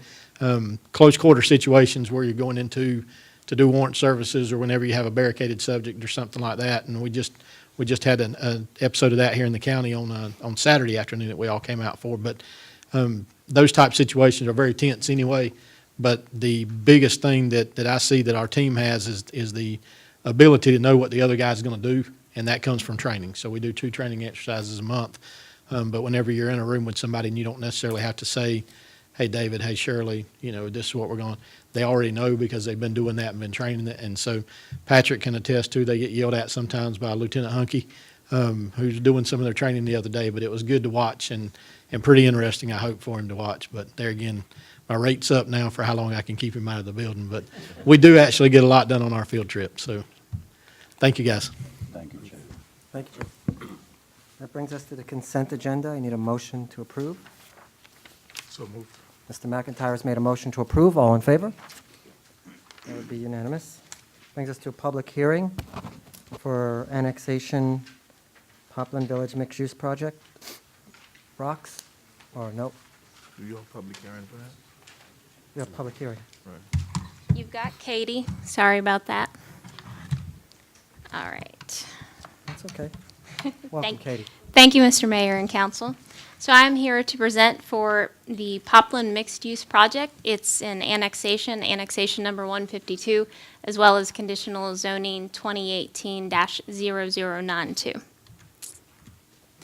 So the request before you is to rezone 7 parcels, which total approximately 143 acres in size. It's actually a typo. It's of all of this acreage, 131 acres is actually in unincorporated Union County, and 11.54 acres is located within the town of Indian Trail. So there is a companion case with this, which would be annexation number 152. So currently, the property is owned rural single-family as well as single-family low-density residential in the town of Indian Trail, and also R40 in unincorporated Union County. The request is to rezone it to a planned unit development, and within that, there would be the general business district within the village center overlay, as well as single-family high-density residential and multifamily residential. Again, here's the companion case, essentially same information. The intent is to construct mixed-use development, which would take advantage of the newly opened Monroe Expressway. The property will include commercial property, single-family detached residential, townhomes, and a park. Here's one photo of the existing site. It's such a large project that it's a bit hard to capture, but this is taken from Unionville Indian Trail Road. Looking at the concept plan, let's see if I can get this handy thing to work here. So I know you have before you on your screens a copy of the plan, but up at the top, get a hold on this, is the commercial development here. So that's about 21 acres. That extends along Unionville Indian Trail Road. To give you a little sense of direction, here is the Monroe Expressway. The green piece up here is the park. It's 4.9 acres. This commercial transitions back to townhomes, then it transitions to single-family detached homes on 50-foot wide lots, and then back to 60-foot lots. You see this yellow piece here. These properties are actually located within the town of Monroe, so that is certainly not going to be on the table at this time, but it is to show you that the applicant is working toward that. Should this project be approved, then he would work with that to incorporate those parcels into this overall project. within this, it would be 336 townhomes, again up here in the purple, and approximately 207 single-family homes, and the park is 4.9 acres, which could become a town park. Here's some architectural examples, renderings of what the homes could look like with the builder. These are the single-family examples, and here are some examples of the townhomes.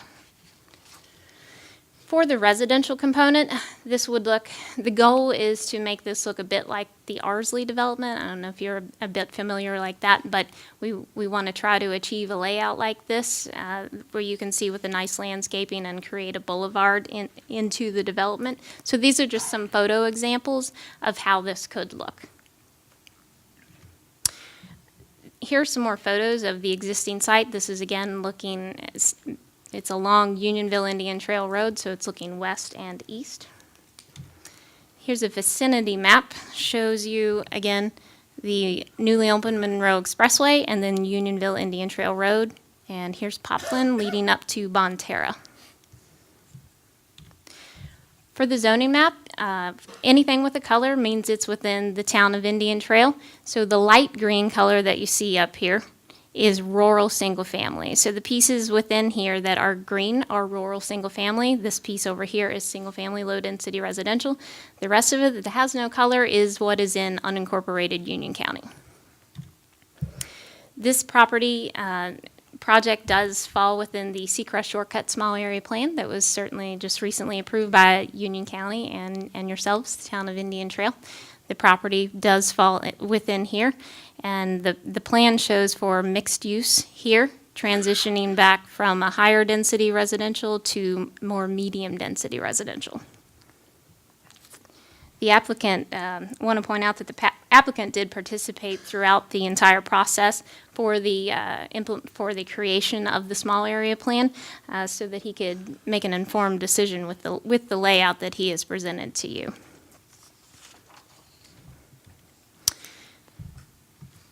Engagement in community meetings. There were 2 required community meetings. Both of those were held on November 26th. There were 6 people in attendance.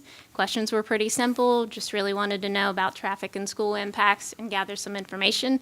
The applicant has been very present with town staff, and I know town council as well. So one voluntary meeting was held on August 13th before the application was actually submitted. There were a lot of people in attendance. I actually don't have that number in my head, but a lot of people from the public attended that meeting, and he has also presented at 2 town council developer workshops. Recommendations. So I just want to let you know, staff has been in communication with Union County throughout the process. We actually have a Union County representative back here to check in on the project. So we've been in communication throughout all of this, certainly as a result of the small area plan and because of the proximity of the properties. Staff does recommend giving the applicant the option to add apartments over retail for vertical mixed use in the commercial area. You don't see that reflected in the concept plan, but staff believes that this is something that would help create that vision of the small area plan that was recently implemented, because again, if you go back to this map here, you see again the mixed use here, and the vision, if you look in the actual document, does show retail on the bottom with residential on top. Again, it's just a recommendation that staff has for you to consider. If that is a recommendation that you would be on board with, the applicant would have to come back in the future to actually modify this application if it's approved tonight. So it's not a green light to do that, but like I say, it would help to achieve that vision, and then again, that is a separate process that would have to be addressed in the future. This is consistent with the comprehensive plan as well as the Seacrest Shortcut Small Area Plan. And at this time, I'm going to read the findings into the record. The proposed UDO amendment is consistent with the following goals of the comprehensive plan and the Seacrest Shortcut Small Area Plan. Quality of life goal number 1 and Seacrest Shortcuts Small Area Plan goal number 4. The proposed request will give the opportunity to establish a unique identity in this area and start to bring the Seacrest Shortcut Small Area Plan to fruition with residential and retail uses, as well as a community park. The provision of these multiple uses will enable the creation of a sense of place. land use and housing goal number 1 and 2, as well as the Seacrest Shortcut Small Area Plan goal number 1. The proposed project will promote compatibility of land uses between residential neighborhood and retail uses. It will also provide multiple housing options. This rezoning request is reasonable and is in the public interest because it promotes the goals of the Indian Trail Comprehensive Plan in the areas of quality of life as well as land use and housing. Planning Board did recommend approval of this request, as does staff. So again, before you, when we get here, we need to, we'll have to take separate action items for annexation and then the rezoning request. And I certainly want to let you know that the applicant is here as well as with his team. So if you have any questions for them, I know they'd be happy to answer them. Thank you. Any questions for Katie or the developer?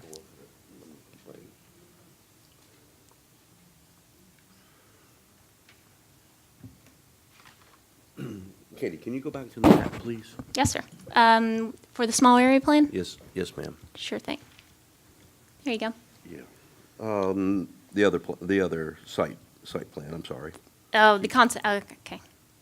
Getting there. There you That's go. it, right there. Yes, sir. The section in yellow down here, that's Monroe. Mm-hmm. Does that tie into Rocky River Road? Yes, sir. Is there any, should we have any concerns that Monroe won't approve that?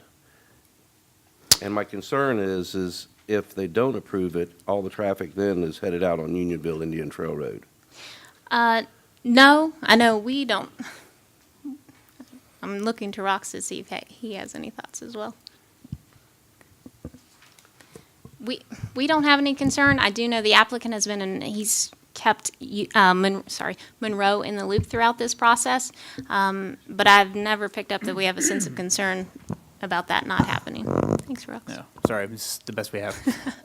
The connection into Rocky River Road, I believe, is going to be through a reconfiguration of an existing right-of-way, and so there's going to be kind of it'll be tying into an existing connection, and certainly the applicant can describe that a little bit further, but I can't recall the name of that existing road.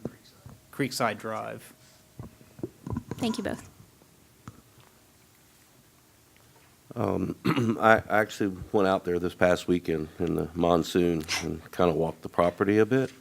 And it appears to me that that's a floodplain, that this property is within a floodplain. This portion is down here, where you can see this kind of finger that runs through here. The applicant is very well aware of that. We've had a lot of conversations. They understand that a lot has to be done to mitigate before they can do any type of development.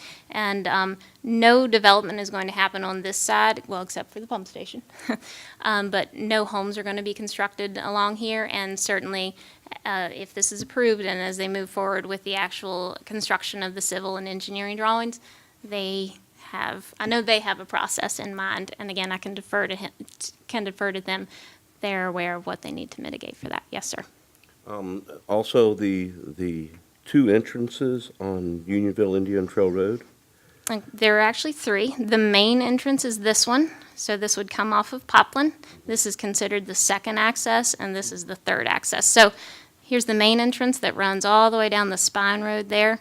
The second entrance here that would lead to a potential grocery store, and then this third entrance would be here. So that first entrance up here to the First left. one to the left? Yes, ma'am. Where in proximity is that to Poplin Road, the new Poplin?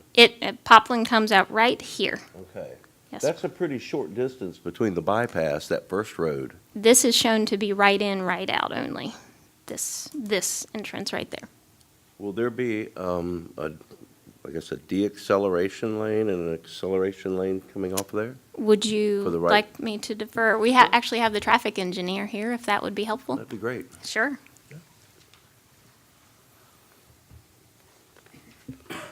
Thank you. Hi there, my name is Amy Massey. I'm a licensed professional engineer in North Carolina, and I work with Kimley Horn out of Charlotte on Tryon Street. So yes, there are lots of turn lanes being planned, and in fact, between the expressway and the Poplin Road connection, there's essentially going to be a 4-lane road there that this development will be responsible for tying in with what's currently there and actually still in the process of being constructed or being finalized. So yes, there will be turn lanes. There is a decel lane planned at the right in, right out on Unionville Indian Trail. There are also a series of turn lanes planned at the Poplin Road intersection, along with a traffic signal that the development will be responsible for putting in.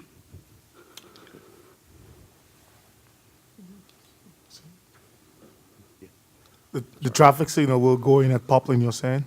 Yes. All right. Any other questions? No. Okay. There's no one that's signed up for public comments, so I'm going to close the public comments portion of it. And I guess, Katie, you're up again. What do you need from us? Thank you, Mr. Mayor. Okay, so first action item is annexation. Certainly received public comments, which we don't have any, so we ask that you make a motion whether in favor or against it. Mr. Cohen? Make a motion to approve as presented. Mr. Cohen's made a motion to approve as presented. All in favor? That would be unanimous.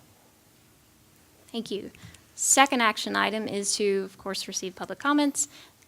There was none Keeps for that jumping on item. me. So you need to vote to make the consistency findings, as I read into the record, so it's important that we take that first step after that action item, and then you vote to make your decision and whether, again, that's approve with modifications, or deny the request.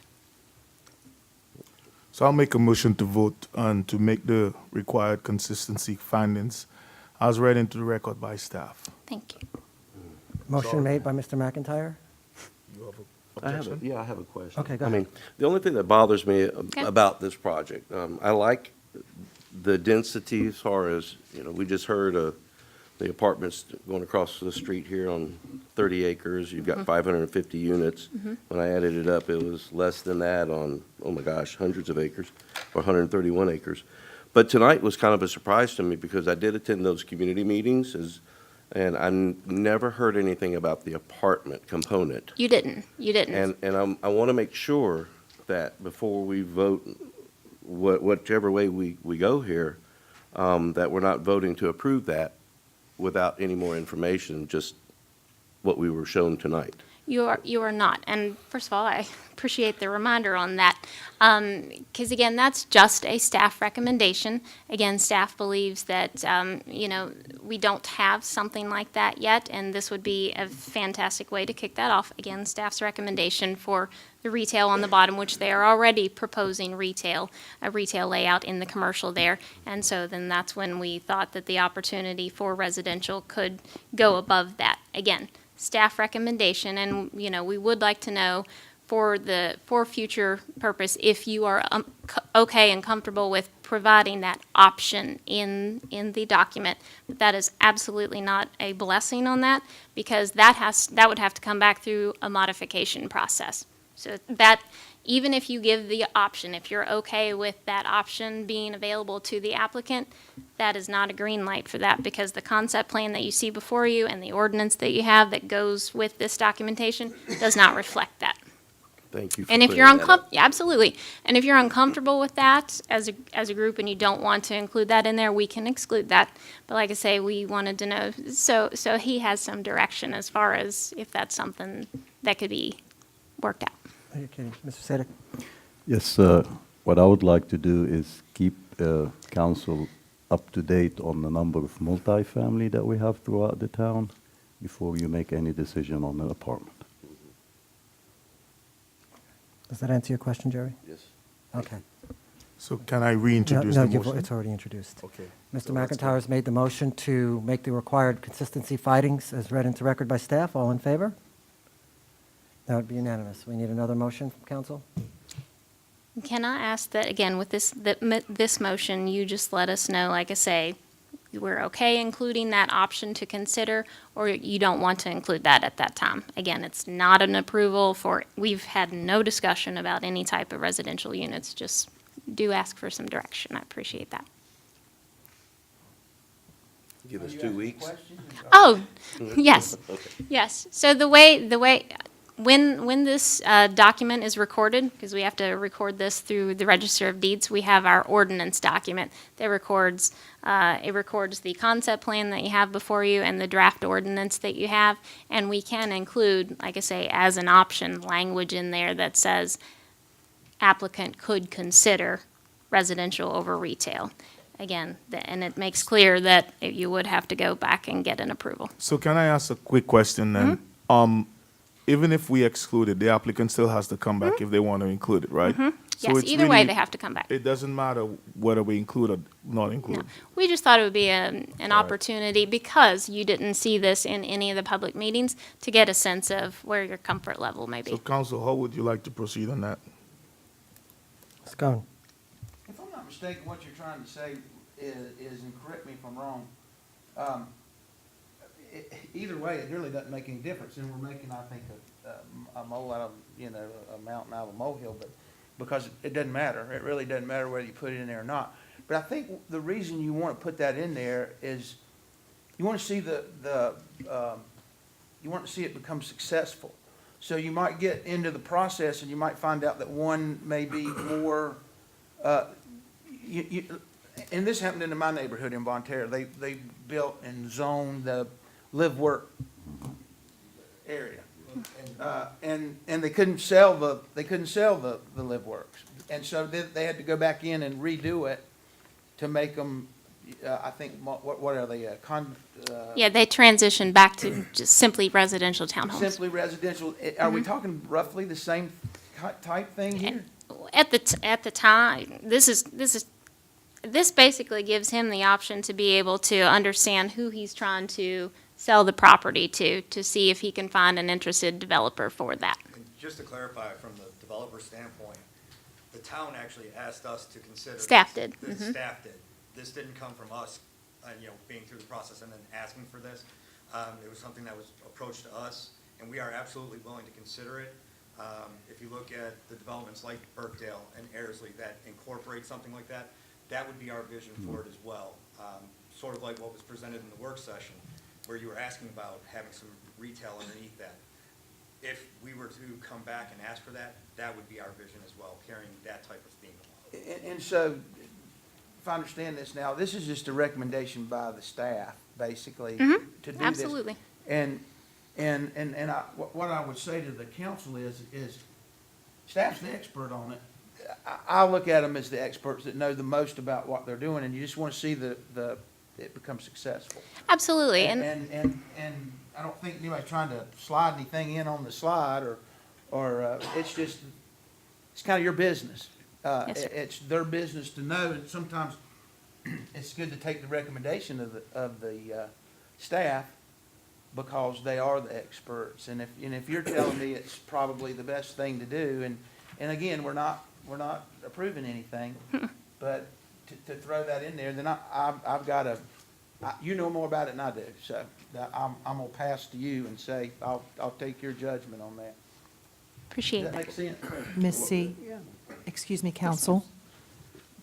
May we make a consensus on this instead of a motion that they're in approval for that? Yes, ma'am. It More has so to than be a a motion. motion. And we can make Yes. the other motion separately. And then the other Mr. Head has a comment. Mike? Yes, sir. What we'll end up seeing is both ways. You will see no change in the concept plan before you, because, again, it hasn't been vetted. The TIA doesn't reflect any of that, so they would have to make that update. What you would see is some language that makes it read as optional in the ordinance that's recorded for this approval. And again, they But, absolutely have to come back to you. I guess what I'm asking is, then, when it comes back to us, Mhm. will we see retail on the bottom and the two different options, or just? No, sir. Right now, we're just looking to approve the annexation, which was approved, and we're looking to approve the rezoning. We just thought it would be a good idea to see what your thoughts are on even considering this option right now. So, after this step, if the property is rezoned, then Everything else is handled at the staff level, except if they do want to revise that concept plan to include residential over retail, we cannot approve that at the staff level, so that has to come back before you, if that's the option they want. Okay. All right. There's no further questions. We'll need a motion of some sort. Is the motion, then I introduce the motion, are we amending that motion? That was Can for- we get you an, did the I think we were annexation looking for a motion. consensus on if you are in favor or you're not in favor of including optional language. Right, and to clarify, the second motion to adopt the rezoning, there's two steps. One, to do the conditional or the consistency findings, and one to adopt the motion. Katie's just looking to see if you're interested via consensus just to move forward with the residential over retail. Really? Counselor? One second. Oh, okay, I can fix that. Okay, I appreciate that, thank you. An update for us? I'm sorry? That was an update for us, no? From Rox, that wasn't an update for us? Oh, yeah. I realize we have made this very complex, and I don't want to overwhelm you. There's an item I need to make sure I fix with Miss Kathy with the ordinance. He caught a typo in there. The way it reads, it says minor modification. We need to change it to major modification to make sure it does come back to you. It's a typo. As you can imagine, it's been a little overwhelming, so I'm going to make sure that's recorded and fixed with Miss Kathy, because that confirms it has to come back to you. How many additional units would that potentially? I asked him if he had a vague idea just yesterday, and he said they just haven't even had a conversation like that. And so again, he may not find a buyer who's even interested in that. And if he does, then again, they'd have to update the traffic impact analysis. So they have to open up all that to determine if that's even feasible.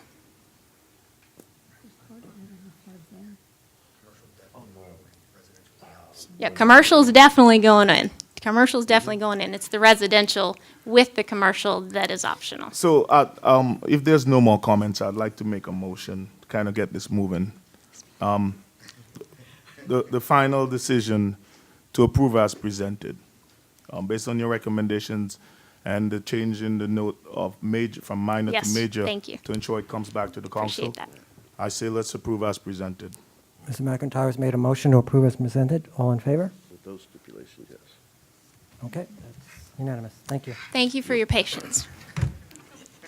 That brings us to old business, erosion and sediment control program, ordinance number 308. Mr. Hanson. Yes, here he comes.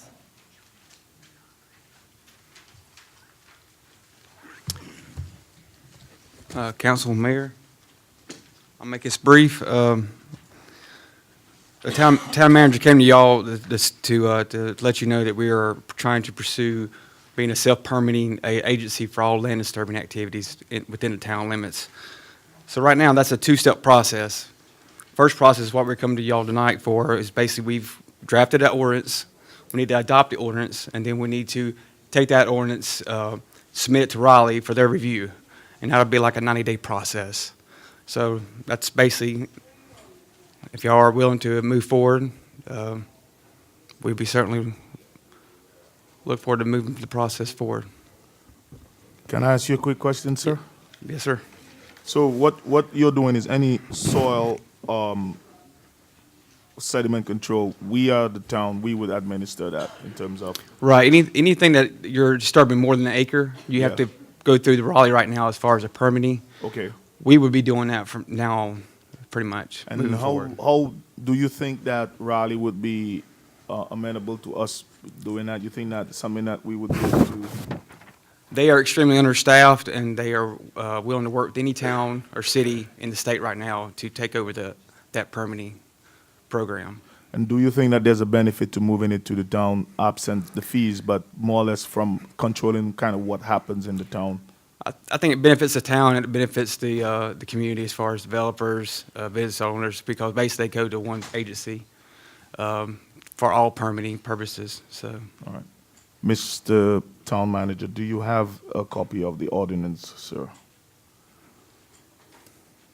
Mrs. Queen? We do have one we can put on your screen if you'd like to see it. It is 26 pages long. Yeah, Yes. Did go out in the agenda packet, however. Right, yeah.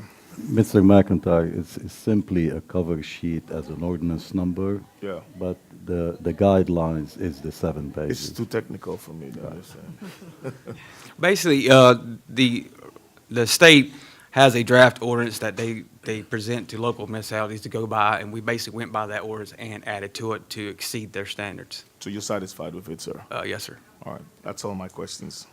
Yeah, I think it's a win-win for the developers and the town. One stop, Sorry, no. Sorry, Jerry. you know, a one-stop shopping, basically. Right. Yeah, I think it's something we should do. So with that being said, then it seems that we are ready to make a motion. Mr. Cohen's not here, but we can proceed. So I want to make a motion that we adopt the Erosion and Sediment Control Program Ordinance number 308. Mr. McIntyre's made the motion to accept the ordinance. All in favor? That would be unanimous. All right. That brings us to item B. Thank you, council. Thank you, sir.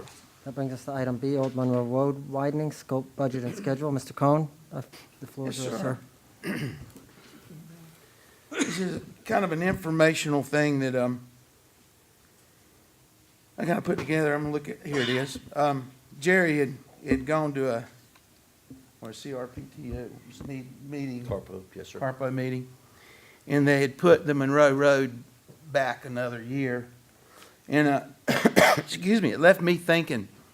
And I just want to take a few minutes and just kind of give some information here.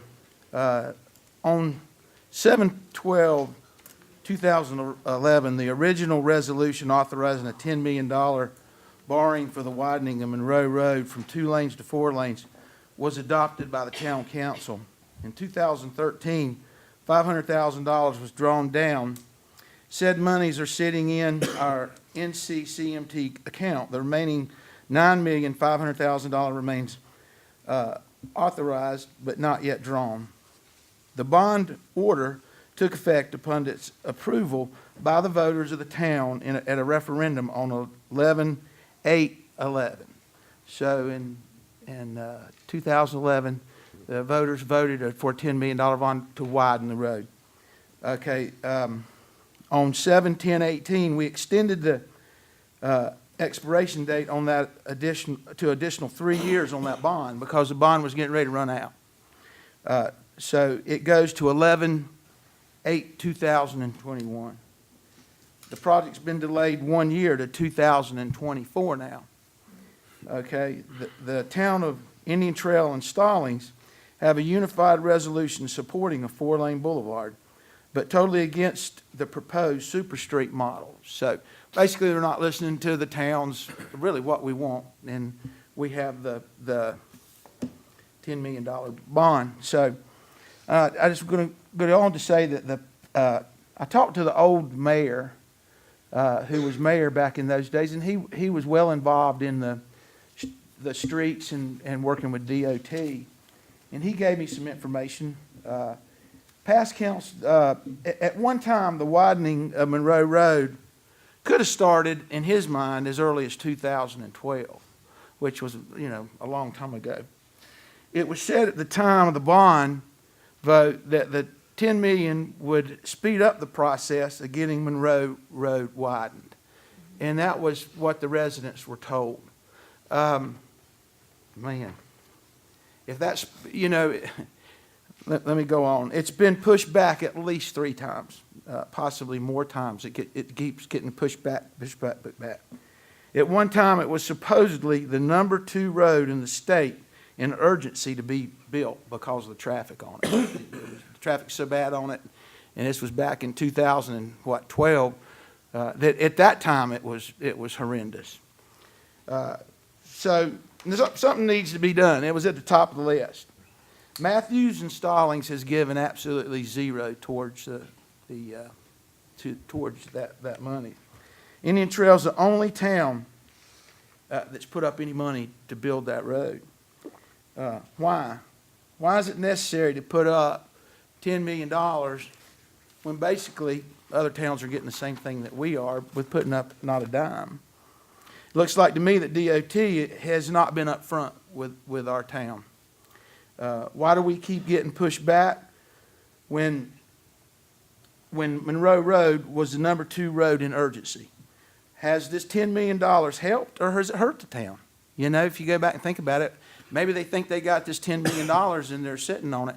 But if I'm not mistaken, if they're not going to build this road, and I don't really know what we're going to do about this, if they're not going to build this road to 2024, and our bond money runs out in 2021, I think I'm correct to say that, am I not, Jim, in the back? I don't know, we can't put another extension on it, can we? Or can we? We cannot. We cannot extend that, that money. You know, we need some straight answers. Is it politics? And I think it is. It's probably politics is the reason we keep passed up. We've been passed up, and passed up. If they postpone it another year, the $10 million won't be available. So what do we do with that bond money? And, you know, what are our options to do with that bond money? And, you know, the last thing I want to do is sit up here and say, we're not going to give you the bond money because, you know, I know the town voted many years ago that they wanted to widen that road because we have a problem there. You know, I don't live over there, so I don't have to, I just know what it's like. I try to avoid it around 5 o'clock because Monroe Road's probably one of the worst roads you could ever get on 5, 6 o'clock in the afternoon. You're going to sit in a lot of traffic. So I'm kind of throwing this up to the council for us to think about. And I think we need to, and I would like to, maybe get us all to agree on writing a letter to the NCDOT and saying, we're tired of it. We're sick and tired of the let me see how to put this in a nice way without getting in trouble, with all the bull that you've been feeding us for all these years. And let's get to the point, when are you going to do this road? And we want to get it done ASAP, as soon as possible. And what if we don't give you the $10 million? And why, if you've told us time and time again that the reason we gave you $10 million was to speed up the process, why has it done nothing but delayed the process? And why are we the only ones giving you the money when none of the other towns are either? And it's not fair to our taxpayers. It's not fair to the people of the town of Indian Trail to have to come to put up $10 million of bond money. Now, if they would have built this thing 5, 6 years ago, 3 years ago, today, we wouldn't have this problem. We wouldn't even be asking for this. But we're asking because they hadn't been straight up with us, have not been straight up with us in any shape or form. And we can throw in there the part of the 4-lane and the super street. We're just tired of the whole mess of be straight with us. And we've got a hard decision to make. I don't want to make a decision where where it hinders the process of getting that road widened. But my God, what are we going to do? I mean, if we tell them we're not going to give them $10 million, what are they going to do? Push it back another year? They pushed it back 3 or 4 times already. So anyway, somehow I think we need to construct a letter to the DOT and get some straight answers, because when Jerry told us the last time that they pushed it back another year, that was very frustrating for me. I started on council back in 2011, so I was looking forward to having this road started and the residents getting what they want and getting what they deserve, and all you've gotten is a bunch of bull. So I think anybody else wants to comment? We can start here with Mr. McIntyre. So, Mr. Waldowitz, sir, Jim. Come on up to the microphone. So, in case of you, instead of you shouting that way, people that listening can kind of hear. So, we voted last year to extend this to 2021, right? Essentially, right? We're in 2019, so we have 2 years left. Correct. November of 21, correct. This construction, Mr. Morse, you mentioned will start in 2024? No, 2022. It was delayed 1 year. All right. From 2021 to 2022. When is the earliest that should they decide to, so right now it's an unknown, it's projected to start, but things could change, it could rain or whatever the case is. when can they begin drawing down that money that we have, the bond that the voters approved back in 2011? When can they start drawing that down? I would recommend that we pay the money at the end of the construction when we have the product completed, not pay it in advance. That's So, but then we would not be able to, or we would just withdraw the bond down and keep it in the bank? I mean, because if they're gonna start construction in 2022, by that time, Either way. that time has lapsed. Right, either way, it did lapse, that's right. So therefore, we would, I mean, You gotta go back before the voters. Right, if we borrow the money, if we draw the money down before November of '21, we'd be able to do that. The 9.5 million has been authorized, but of course, then the meter starts, then we have to start paying it back. exactly. And that's a huge, Debt to undertake, and It's we a have huge nothing debt service. tangible. Right. Exactly. so we have to be very, very sure before we draw that money down. Because what I would direction hate to look at taxpayers and say that we drew the money down and we have nothing to show for Correct. it yet, and we have to service the debt. and That's- we don't know what we're going to get. That's the danger. That is, exactly. And if I may ask this question, it sounds like to me you end up paying interest on something that you not even have or haven't even gotten started maybe for a couple of years. I guess, do we have to use that money? What I mean by this, do we have to use it on specifically for widening of the road? In other words, can we take it and just say we're gonna use it and put it in the bank? But I think what you're saying is we have to start. Gotta be, we have to spend it. So what are we gonna spend it on before 2021? What can we spend it on? I guess is my question. You can't. I No, think what you're saying, Jim, take it and put it in the bank to be Right. prepared to start But paying you them. can't just put it in the bank. You can can't. It But has we to can put be- it in the bank as long as we don't earn interest greater than the interest we're paying. Isn't that what we're doing now then? I mean. We have 500,000 we drew down back in 13 that is in the bank. So after the expiration of the money, after it's gone, the expiration's gone, are we gonna immediately start paying interest on that at that point? Or, Whenever we draw the money down, David, we would start paying interest. well, we have to draw it down before the 2021, Correct. correct? So we're actually gonna draw the money down before it's even time to use the money, is that correct? That's what it sounds like, And whose yeah. fault is that? I mean, it's not our fault. I mean, Yeah. When we lose the this- money. You know, this is something that we really need to bring up to DOT.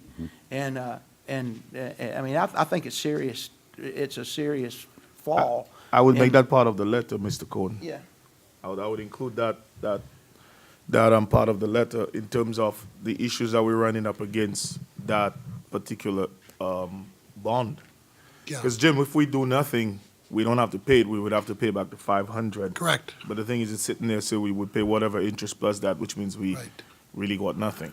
Yeah, and we take their debt service serious around here, so I know you before do. we take another 9.5 million down, I know we'd want to be sure. I agree with you, We need David. some answers, don't we? I Yeah. mean, we really do. I'm going to yield to Patrick. Thank you, Mr. Mayor. Now, Jim, the rate on the money that we pay is higher than the rate. Of course, Of yeah. investing You're not in it. allowed to make money off of it. That's right. So we will be, either way, we'll be paying money. I would suggest, in addition to all the items that Mr. Cohn mentioned, that I think they're all valid points to be in that letter, also, if council decide to really pay the $10 million, is to pay it to them at the end of construction to make sure we're not taking risk for any cost or anything like that. Why should we pay it ahead of time? But again, we're back into pulling the money before the expiration date of the bond. I Shirley? think we should take the letter up to Raleigh and us go up And deliver it. and hand deliver it. I think face to face, I think you have a better chance of getting something done. And Mr. Johnson and the new people that were elected agreed to help us with anything they could, so let's call on that. And, you know, I think we'd get more attention, and I think they would be more receptive because we're all together. Just an idea. If that's council's direction, we'll be more than happy to move forward with that. Mr. Cohen, real quick, Mr. Cohen. I did, but my age is catching up with me. I forgot what I Did we was want gonna to, say. in- Go ahead. did we want to include all the elected officials in Raleigh with it that represent that area of road that DOT controls, and also the governing body which determines where the funds go, which would be crypto. Well, that's true. And another thing, I guess one of the biggest questions I'd like to get answered, and I think part of the, I know part of the answer is, why are we the only ones paying $10 million is probably because we're getting the majority or the more of the road done, but they certainly did not take a percentage of that $10 million and give whatever they're doing in Stallings and charging them their money's worth, and what they're doing in Matthews and charge them their money's worth.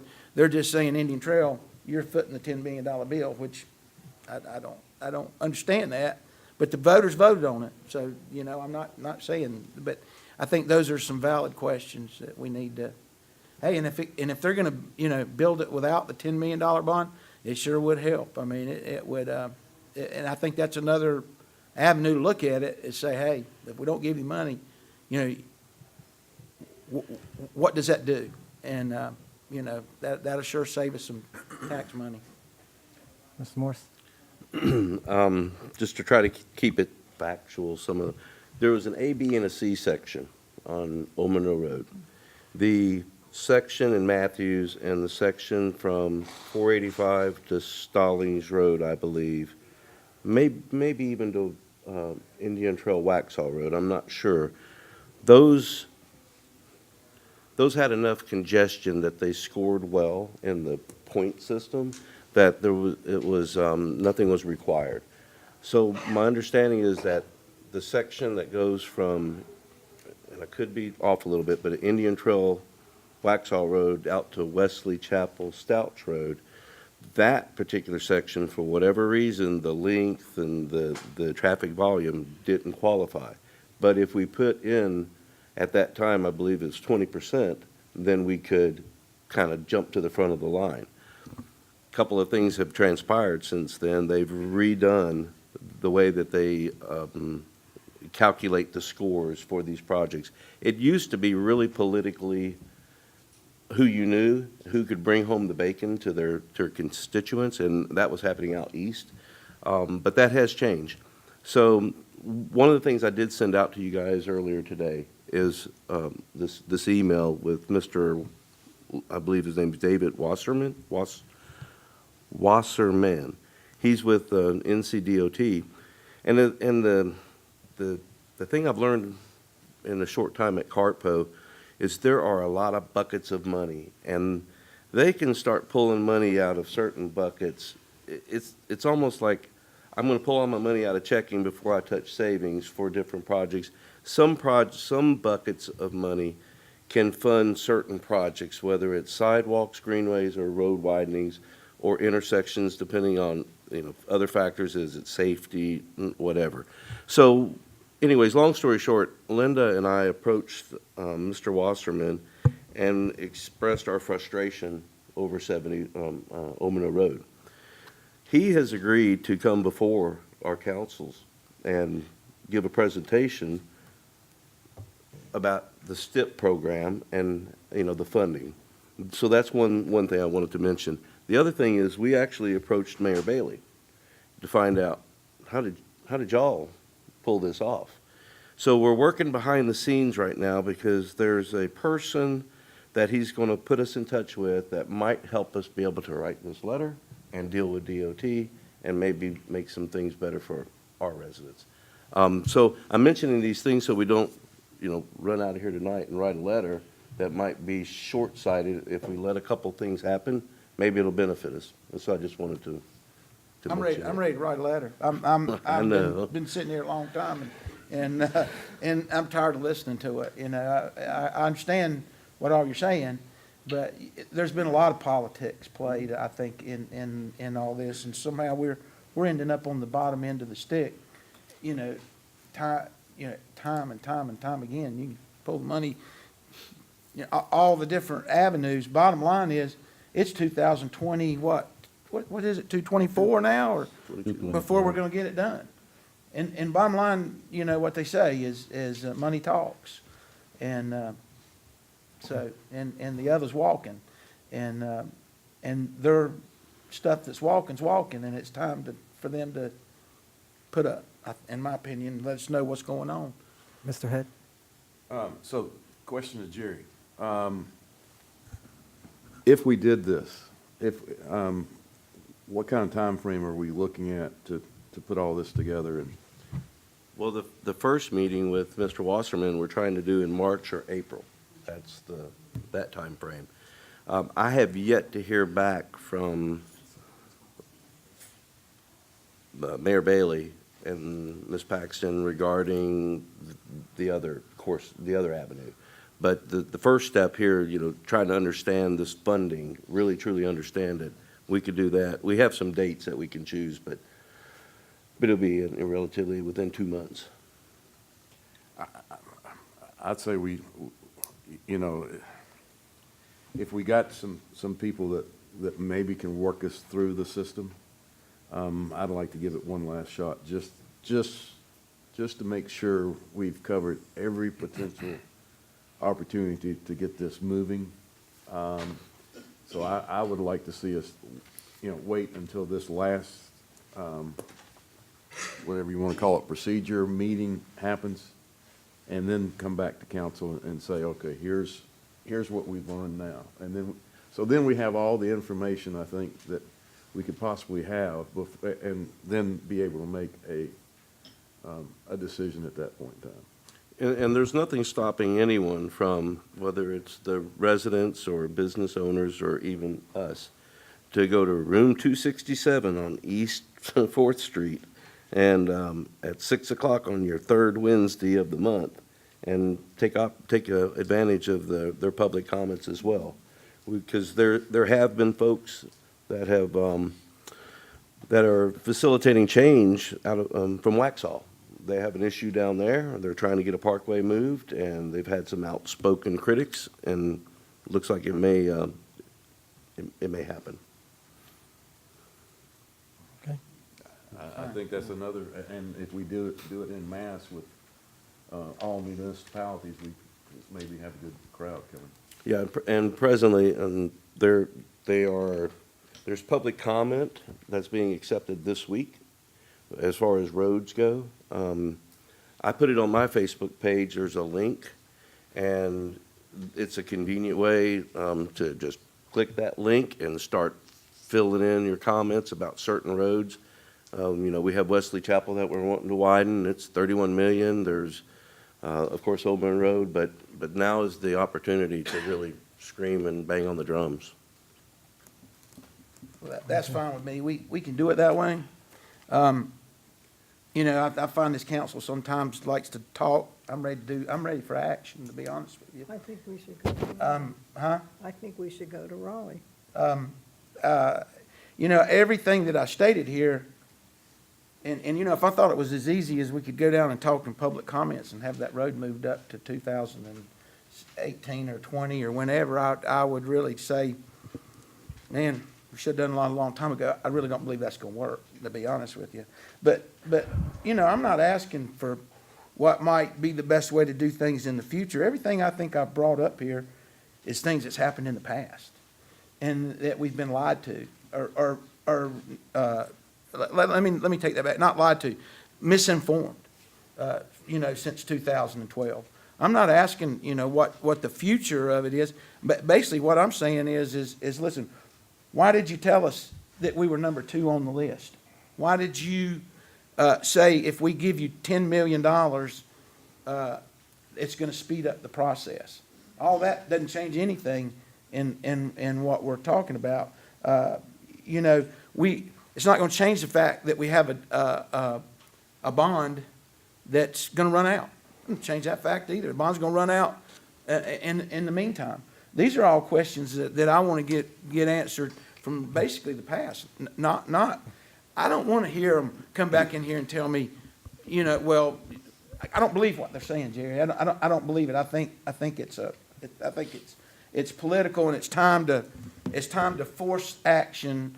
Or we can't really force DOT. I want to stay on the good side of DOT, but we've been told so many things, and there's so many things that they haven't done. I want answers to those questions, and I'm really curious about the $10 million, to be honest with you. And I'm really, I don't think it's fair. I don't think it's fair to the taxpayers of this town to have to pay that $10 million when, you know, it's kind of like if you went to, and I'm kind of off the top of my head, if you went to go buy this car and they say, well, this car's not going to be ready for you until December. And, you know, you can go ahead and pay for this car in December. So you go down and pay, well, your car's not ready yet. But go ahead and pay for it or whatever, and we'll get it ready. Well, you keep going down and they keep going down. They just don't have, pretty soon you get tired of going down and asking for the same thing. And each time they have a different excuse for doing it. But to make a long story short, yeah, we can do it any way you guys want to do it. I'm just talking about old stuff. I'm talking about everything that I think I brought up here was nothing on what they might do for the future. I want to know why it's not working. Well, can I chime in? We can go around Yeah, forever. I'm We can done. go around forever with I'm this. finished. I'm with Mr. Cohn on this because they've changed their stories so many times. It's now become so confused that we're intertangling one story with another. When they came here and said we ranked number 2, they did give the caveat, well, we're going to come up with a new way of grading this, but we're certain with the new way and the $10 million, you're going to rank even higher. Then they disappeared for a while till we got a little angry. Then they came back and says, well, and we sat and we're like, okay, like you say, we waited some more, and it kept going around and around. Then they changed the road design to something the voters didn't even vote on, and they still want the money, and everybody's afraid of DOT. DOT answers to someone, and that's the people elected to represent the people, whether they're here or in Raleigh.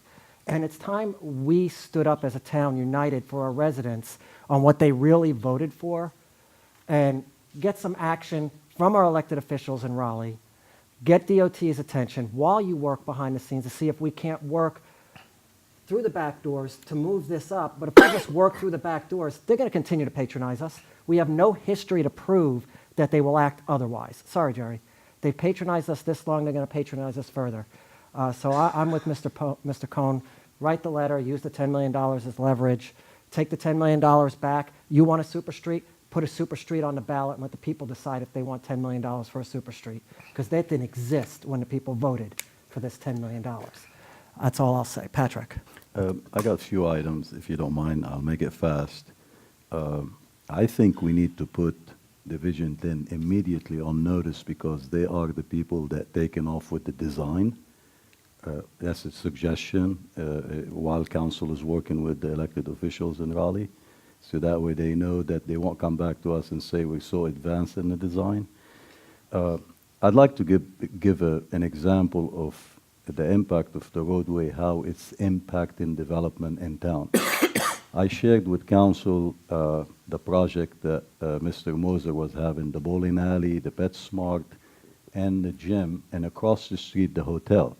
Those two bulb outs is putting those two projects out of commission because they're requiring too much right-of-way.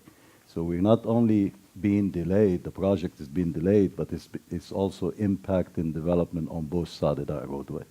The last item is, whatever decision council does, we still need to keep in mind that that capacity of the roadway needs to be improved because 2-lane is not enough. It's been like that for a long, long time. Thank you. I would suggest we take Mr. Cohn's notes and other notes through emails and let them draft a letter for approval from the council. Don't just let it go out blindly. This way, everybody has more input. People don't realize when they first start talking about widening Old Monroe Road, it was widening. We never heard a super street. I had no idea what that was. And that was back in 2005, so I remember that. But Exactly. they're just jerking us around a little bit more, and we're ignoring it. It's time to stand. You guys can do it. Mr. Cohn, if it's okay with the council, Well, can we get a consensus on if we want to write if we want to write a letter, who's in favor of writing a letter to DOT? I am. Um, I am but delivering it. Well, In person. and, Well, we get to that when the letter's approved yeah, by the let's get council. the It still letter has to come approved back. first, and, Mr. yeah. Head? He was asking for, Mike? Shirley's raised. You in favor of constructing the letter? No. I'm in favor of working with this Wasserman group. Well, I think Well, I it's think we- passed. We just got 3 people to vote on it. Well, so- I think we can do both. We can do both. Yeah, we can do both. We can do And what both. I heard was, pressure on Division 10. Set these meetings up with some bodies, and maybe they'll actually give us a truthful That's answer. exactly right. We can, And write the we can still letter. talk to At the 3 Wasserman fella and write the letter. It's kind of like sports. If you just go at it one way, they're going to shut you down. But if you go 3 different tacks, then you might score. I think And if we whatever come. we do, we go to Raleigh. Somebody goes to Yeah, Raleigh. I think about if the we letter come at it first. from each angle, we'll get more action from Jerry's angle in the long run. Still, it's playing We're gonna poker. write the letter. Is that? Well, it still has to come before council to be approved, the wording. So do we have to make a motion, or we just? No, just a consensus. Consensus, okay. Everybody give your input to Patrick, and thank you for that, Mr. Cohen and council, and Jerry, for all the work you're doing behind the scenes. That brings us to the Economic Development Marketing Plan. Mr. Parks. All right, thank you, Mr. Mayor and council. This should be a good bit quicker than our last conversation, but as you all are aware, we are moving forward on a economic development marketing plan. We have the beginning steps of a website. We've made a couple adjustments to the first draft of that that we were provided, and we should get a finished design product very shortly. We are also in the process of putting together some content, not only written content, but some photos and videos that we'll be handing over to that website team, and in hopes of having a finished product sometime in the late spring, early summer. We'll be able to unveil that to the public, and then that will also be combined with a brochure that we will be sending out to different groups across the country, inviting them to check out Indian Trail, check out that website, and see what we have to offer. So just wanted to give you a brief update, let you know that that website is nearly complete, and you'll be able to take some looks at that design here, hopefully very shortly. So that's all I got. Thank you, Mike. Thank you. did Thank good you. work, buddy. Thank you. That brings us to the Indian Trail Complete Street. Patrick, the floor is yours, sir.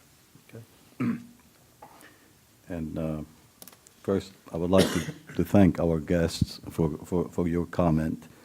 I'd like to start by having the opportunity to have a complete street. It's a good one. Complete street has got many features in it. So not only being able to do the complete street, but also we do have the funding for it. And that's a good way to revitalize downtown, especially after that street has been in there, you guys know, for many, many years without any improvements. So I'd like to move to the safety part of it. There are a lot of safety issues on that street, and that's what prompted staff to reach out for funding to CRTPO. We don't have sidewalks. They're not compliant with ADA. We do have a lot of potholes. The drainage system is not good. All these items on and on and on. No mid-block crossings. We don't have a crosswalks at one signalized intersection. Gribble and Indian Trail was determined by North Carolina that it is a failing intersection, and it has more crashes than the signalized intersection. And maybe I'm repeating myself, but I like to just to kind of remind council of some of the issues that we have there.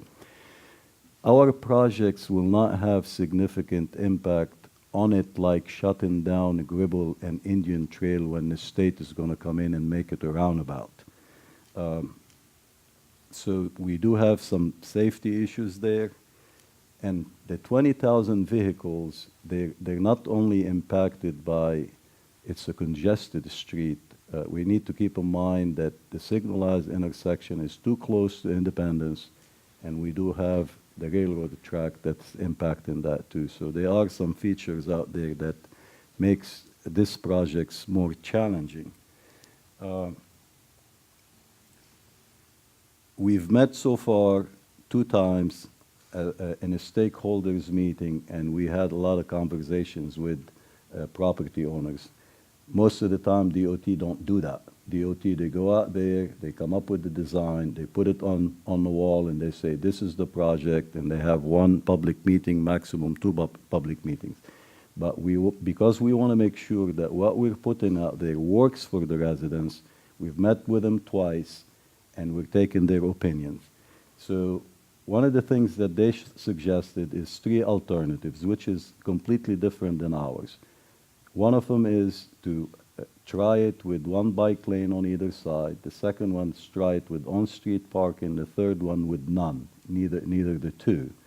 So the second meeting, we met with the property owners, and we shared that info with them.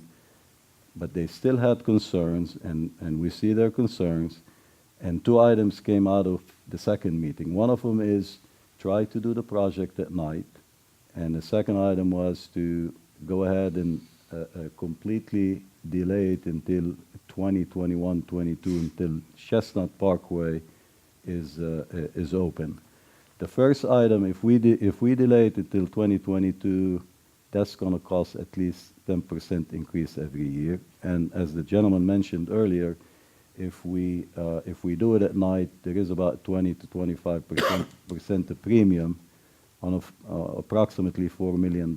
We could do the math and see what we come up with.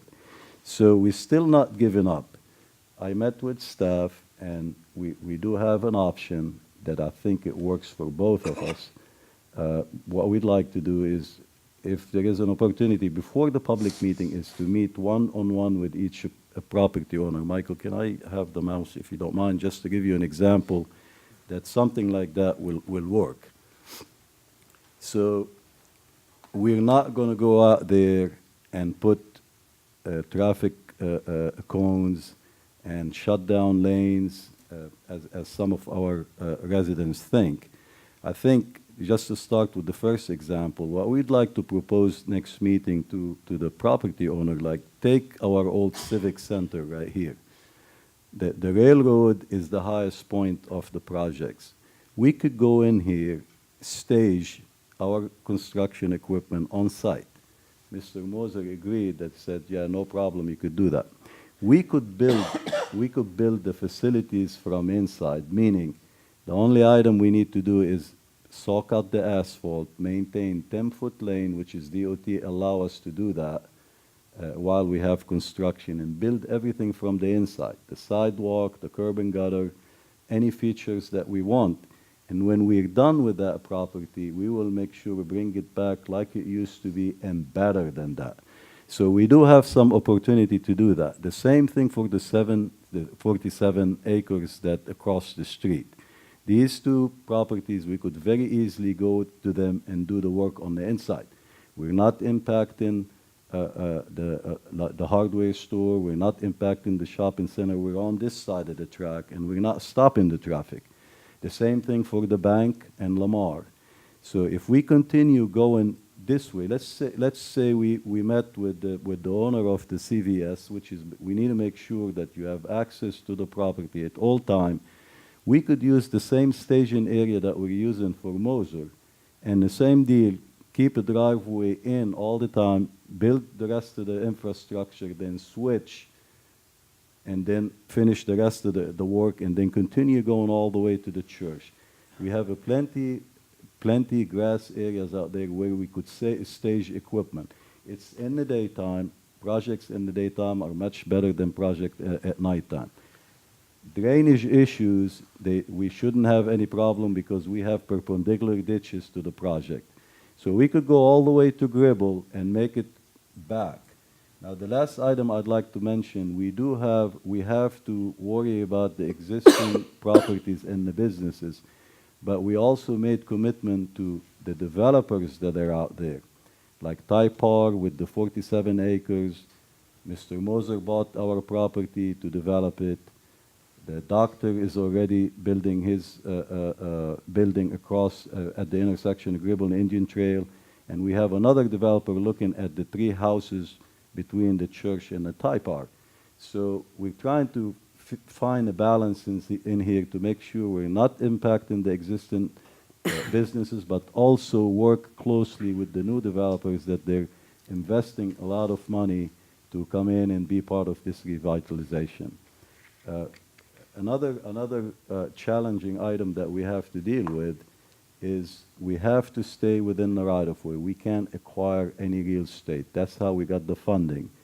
And last item is Union County Water and Sewer Public Works. They're planning on building a water line from Unionville all the way in front of Ty Park to provide them with water supply. So that project has to happen before we do ours. In my personal opinion, the water line will have more impact on businesses and the pavement and traffic than what we're doing out there.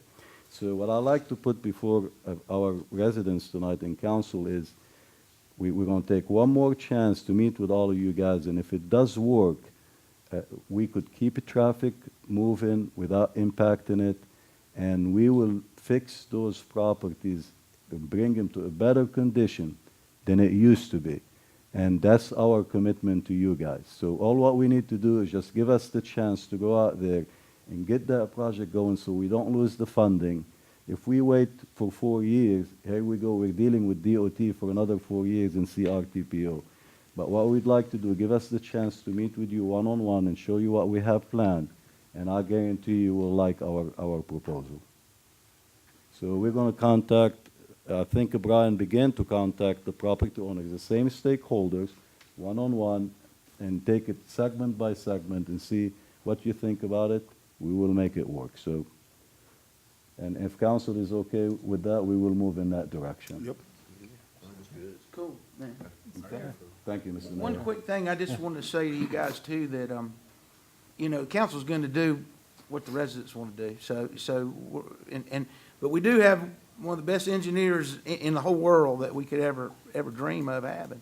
But, just after what you made, were you guys here for the presentation of what they were planning on doing downtown as far as the, yeah, the measurement? If I owned your property and all that was coming in, man, I think it's a gold mine. I think you're sitting, and I think that's all gonna, and I'm not trying to sell this to you, not at all. But I think it's all gonna play in together with having those apartments were, you know, I'm not a big apartment man, but they were beautiful. And the downtown area would be somewhere you'd be really proud, and think of the people that would live downtown in walking distance. As a matter of fact, if you're interested, I'll talk to you about maybe buying your business from you when you. I'm just kidding, but no, I think it's a win situation for hopefully all of you, and if not, it's not. So. Anyone else? Thank you. That brings us to new business. First item's Indian Trail Parks Field Rental, Public Schools K-12. I put this on the agenda real quick. Year when the parks opened, Indian Trail Athletic and Porter Ridge Athletic Associations came to us for use of the fields and requested the reduced rate as a educational and youth organization, along with what Tricia spoke as being a public school, elementary and middle school here in Indian Trail, and hearing what Union County Public Schools has to say with construction. I think a few of our schools are going to need use of our fields too, at least during construction. Some of our schools don't have fields, and Union Prep being a Title I school with serving many minorities and limited funds for the students, I'm asking the council to consider adding our K through 12 schools in Indian Trail for use of those fields too, with the same rate we're giving the athletic associations. I have a question on that. Yes. Mr. Tryon, sir.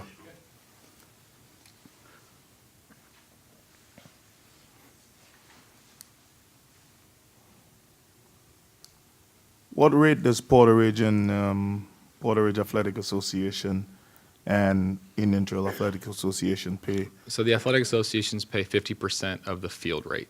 50% of the field rate? Yes. The lights is still the charge as Lights is? and prep are still at full rate. All right. And we have our field prep rates at a low rate that really just brings back the cost of the materials. I understand. So that's why we didn't discount that when this was brought up. Well, you can't charge, so you can't subsidize the 50% of the lights. That is a real cost that has to be borne by whatever association. Mr. Moss asked a question, which is, what is the actual rate per hour? I think it's, if I'm For not res- mistaken, $12 or $14 per hour. For residents, it's $15. $15. Yes. Right. And if you're a non-resident, it's 25? 20 20. That's per hour. It's per hour. per hour per field. So effectively, it's $750 for the associations? Correct. Should they choose to use the field? Correct. Does Indian Trail Athletic Association use the fields in any way, shape, or form?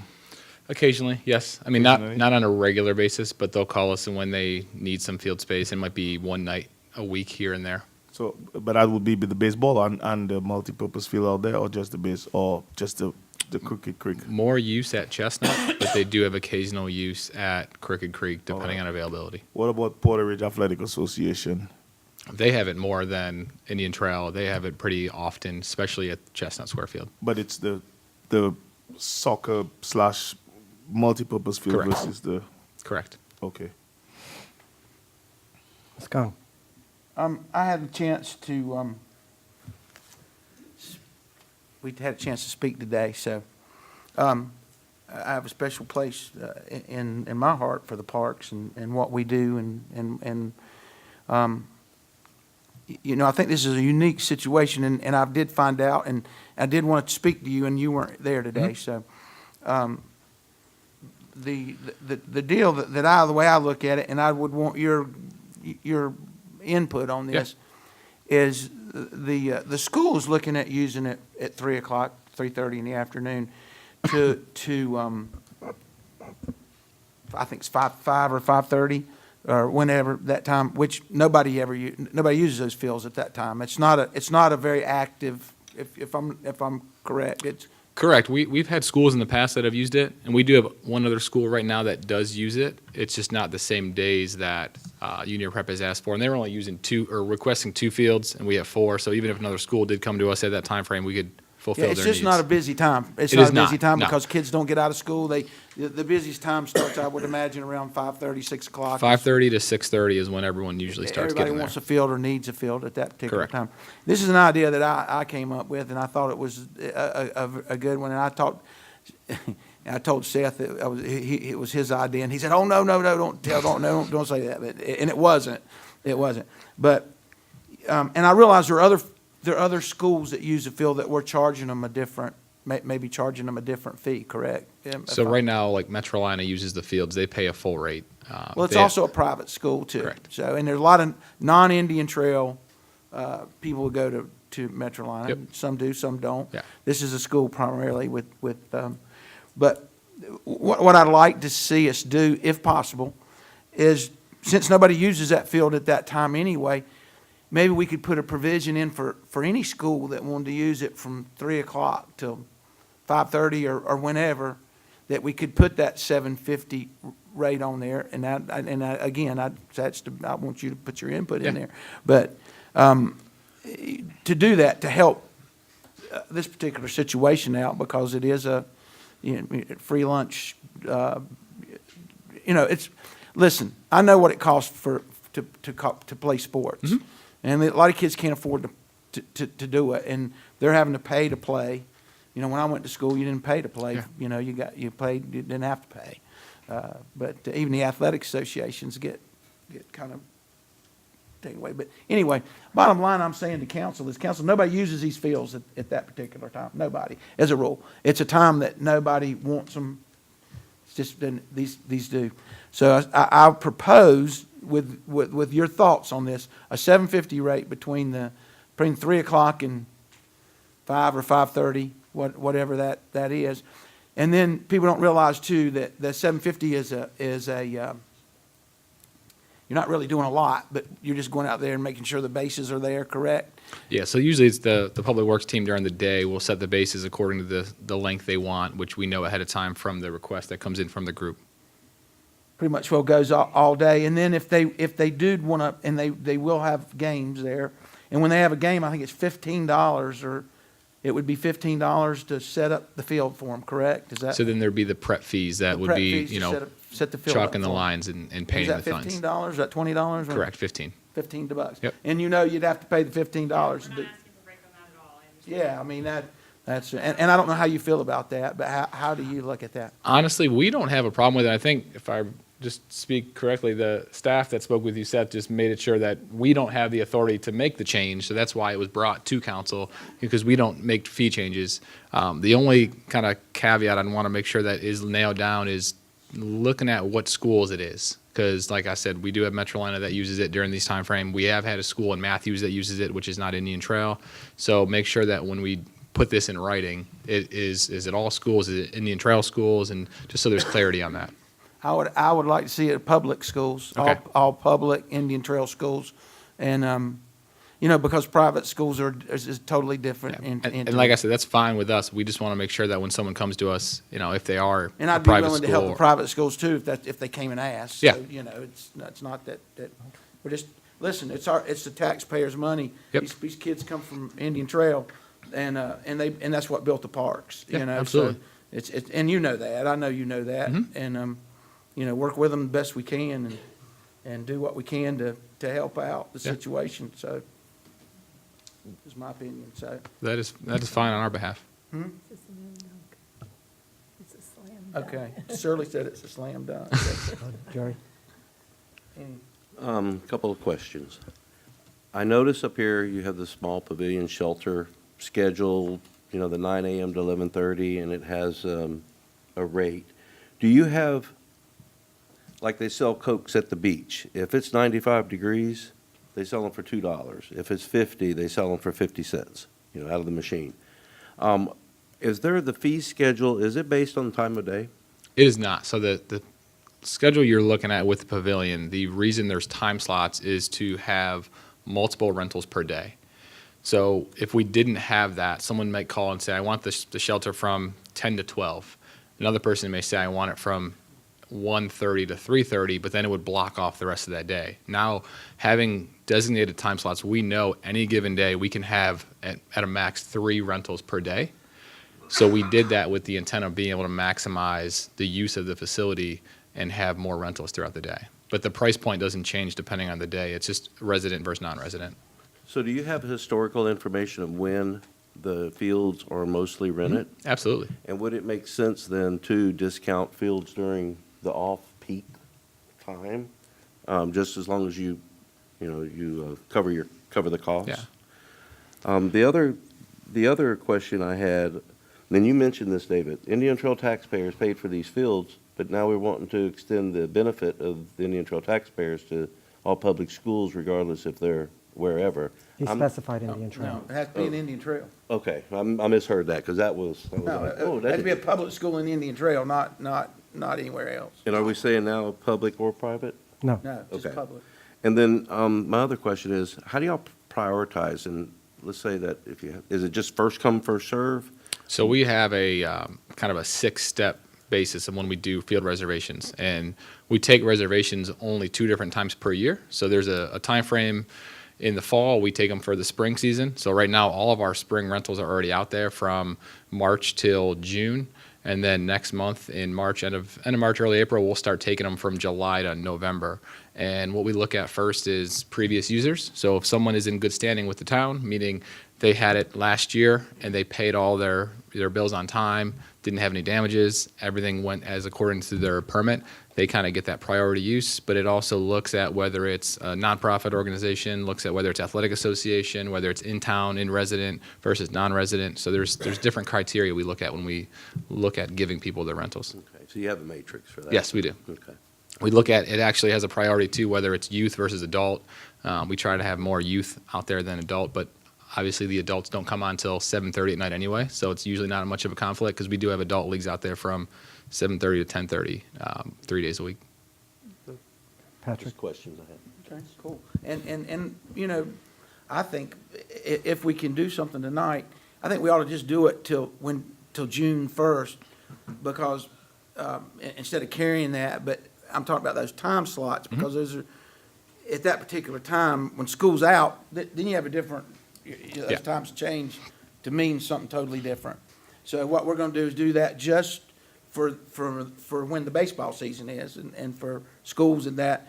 But because, you know, if you get somebody to come in and wanna actually pay for it, and I wouldn't discount that time at a different time. Just make it this particular time. You understand what I'm saying? No, I do. And what we see during the summertime is, you know, we do a lot of summer camps out there. So the summer camps obviously run different hours. And then when we have tournaments, some of our tournaments start on Fridays, or some even go on Mondays. They're 3 or 4 day tournaments, and they're not paying the hourly rate. They're paying the tournament rate, which is a very different animal to begin with.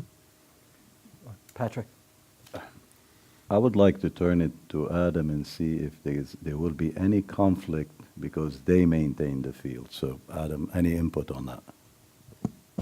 Only thing I'm going to say is we can't overbook the fields from a standpoint of we have to have time to maintain them. So we work, Public Works crew for the parks works from 7 to 4.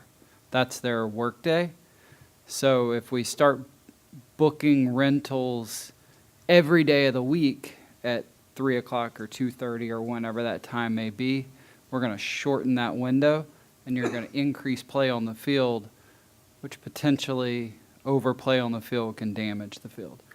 I'm not saying that's going to happen. I'm just saying we've got to make sure that we keep our windows where we have time to work I on think them. we got the process in place. Mhm. I think the only thing that what we're trying to do now is make it fair for every Indian Trail school. And you're gonna find that this is probably a very unique situation with the school. I don't think many schools, most public schools, or just about every public school has their own facility, you know, well, they all do. Yeah. You know, The they have their own facility. This is a horse of a different color, I guess. Yeah, the situations in the past where this has come up have been when fields are under repair or they're closed down for any sort of maintenance. They'll call us to see if they can book it for a short time while their school field is being fixed. Right. I think we make the motion that any Indian Trail school, public school, not private, you know, works with the Parks Department to set the time, and it's all half price. Yeah, I think they should enjoy the same benefit as the athletic associations, for sure. And that would be, The rate for the fee to use the well, yeah. to use the field, not the lights or the preparation. Just the- Those two things still need to remain, because we So- cannot carry the expense. So the motion needs to be to offer the discounted 50% off full rate to all Indian Trail public schools during the school year for 50% off the fee rate only, The field the use. field use rate. Well, however you have it Yeah, classified. the field rate. However Parks has it classified. Yep. So who would like to make the motion? Excuse me, is there a time frame on that, Mayor? During the school, Earlier? during the school calendar year. But what about during the day? I think Mayor Pro Tem Khan had During- said. You don't need it for a 3 to 6. school calendar year. You need it for probably, let's say, We've got the process down. All we really need to do is Yeah. just say, Yeah. it's half price. That's it. In fairness, that would help soccer and use the fields for the other sports as well. So maybe the calendar school year would make sense. I didn't hear the question. They use it for not just baseball, they use the soccer fields in the fall, and they have fall sports also. Well, So- that depends on your availability of it too, so. Yeah, and that is the same rate that we have going with the athletic associations. It's not just for the baseball field, it's Right. for the multipurpose okay. fields if they're available as well. Yeah, fine. Yeah. Okay. Who made the motion? Nobody, Nobody's made the motion. You did. Uh, Yeah. or- did the mayor did? I can't make the motion. Okay, well, I make a motion that we give it for half price to $7.50 for all public schools and just like we do at athletic associations. And at that time, it's gonna be $7.50 Within Indian Yeah. Trail. within Indian Trail. And to add to that, he's saying the field use fee. Yes, okay, so Mr. Cohen's made the motion, all in favor? That would be unanimous. It was worth waiting for, so, We'll send you a new permit tomorrow morning. Okay, with the Jason, updated don't rates. go anywhere. I have my other notes right here. You're up for a family fun day. Okay, This one should be fairly quick. So Family Fun Day, we are planning, which will take place again June 1st at Crooked Creek Park. The scheduled event right now is planning to be from 2 p.m. till 9:30. We'll feature nearly 100 different vendors, food trucks, rides, entertainment, and then end the night with a plan of fireworks as we did last year. This is the town's largest event, and we expect nearly maybe up to over 6,000 people. And with that being said, the fireworks that is needed to plan for, in order to get a permit for that, you need a council approval. So we would just like to ask for blessing for approval for fireworks again. I can give you some rough numbers so far of kind of what we're looking at from a cost and from a revenue if you're looking for it on the event. Okay, so far we brought in, as of today, we have 60 vendors that have already registered and paid for spots. That is roughly $3,590. We have 7 of our food trucks already booked. We have 2 sponsorships committed already, one from Publix for $2,500 and one from Capital of Indian Trail for $1,800.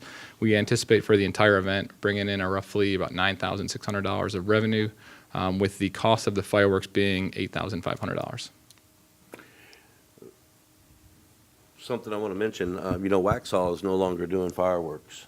They decided not to continue that program down there for safety reasons.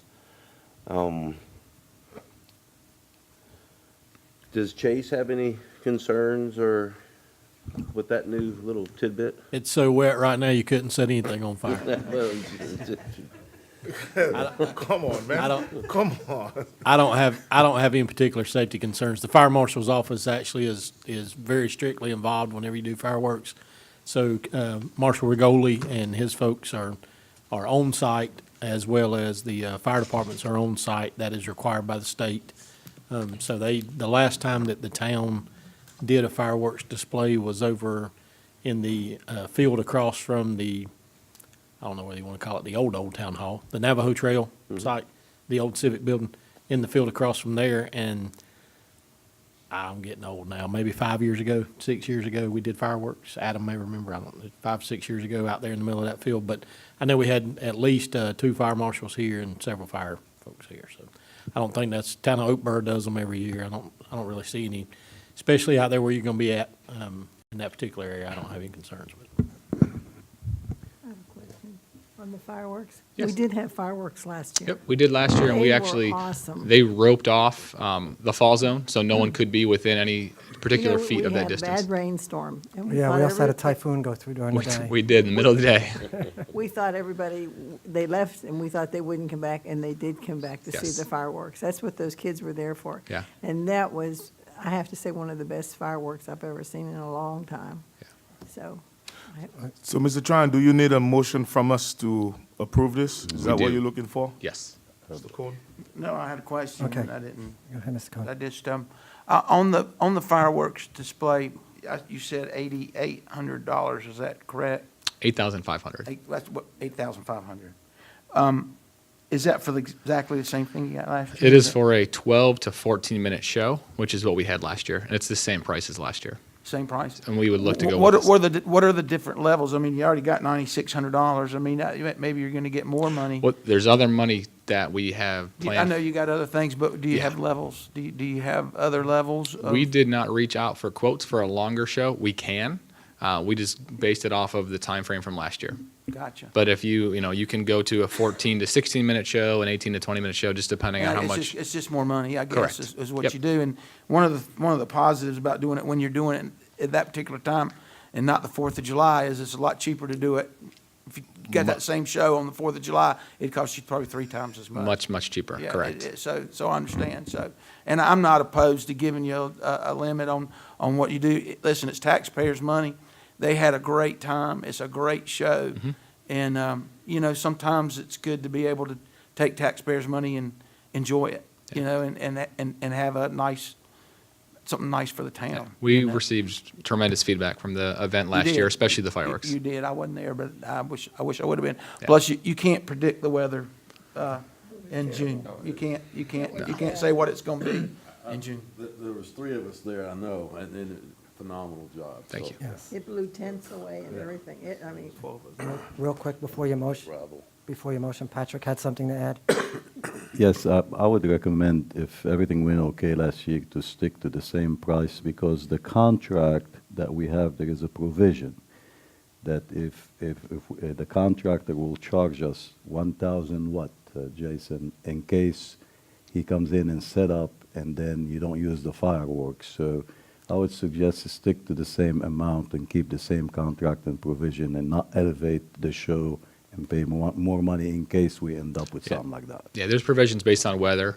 If that storm would have come in 3 hours later, 4 hours later, we may not have been able to shoot the fireworks, and you still are on the hook for a little bit of the cost. But, he covered everything and obviously was able to save everything for the night. Okay, so we need a motion? So I'll make a motion that we, as a council, approve the Family Fun Day fireworks display at the cost of $8,500. Mr. McIntyre's made the motion. All in favor? That would be unanimous. Okay, thank you.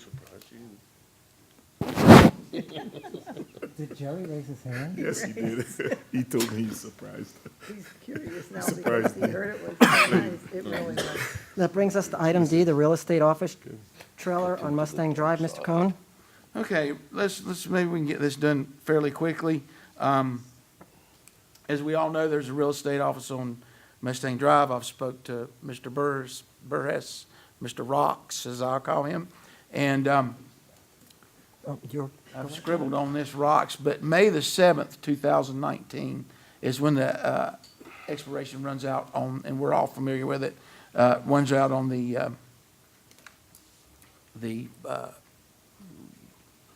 what runs out on the it's the Temporary use temporary permit. use permit, thank you, runs out on that. And, we've had a lot of talk about it. We have, and this is just I'm gonna kind of present a case for the people that ended up renting that trailer there on, right there in front of Brandon Oaks on Mustang Drive. I think they were told by the person who owned that land, or was not told by them, that expiration date was coming up May 7th, or they probably wouldn't have spent $10,000 or $12,000 or $20,000 or whatever it was that they spent on it, but they upgraded that to a very nice place and for their business. So when they found out that they spent all that money and in May 7th it was going to be gone, then they were upset about it. I don't blame them. Like I said, they're two Indian Trail residents. I understand why the people in Brandon Oaks are upset that there's a trailer sitting there also, because if I had to look at it every day I came home, in my neighborhood, then I might not like it either. But there's two things that I'd like to make a point on. First of all, Mr. Rocks, if you'll tell me this, that trailer's not going to go anywhere anyway, correct? I mean, if the expiration on the 7th of 2019, it's still going to sit there, correct, until they sell the property? That's correct. As part of this permit, it would still remain. Okay.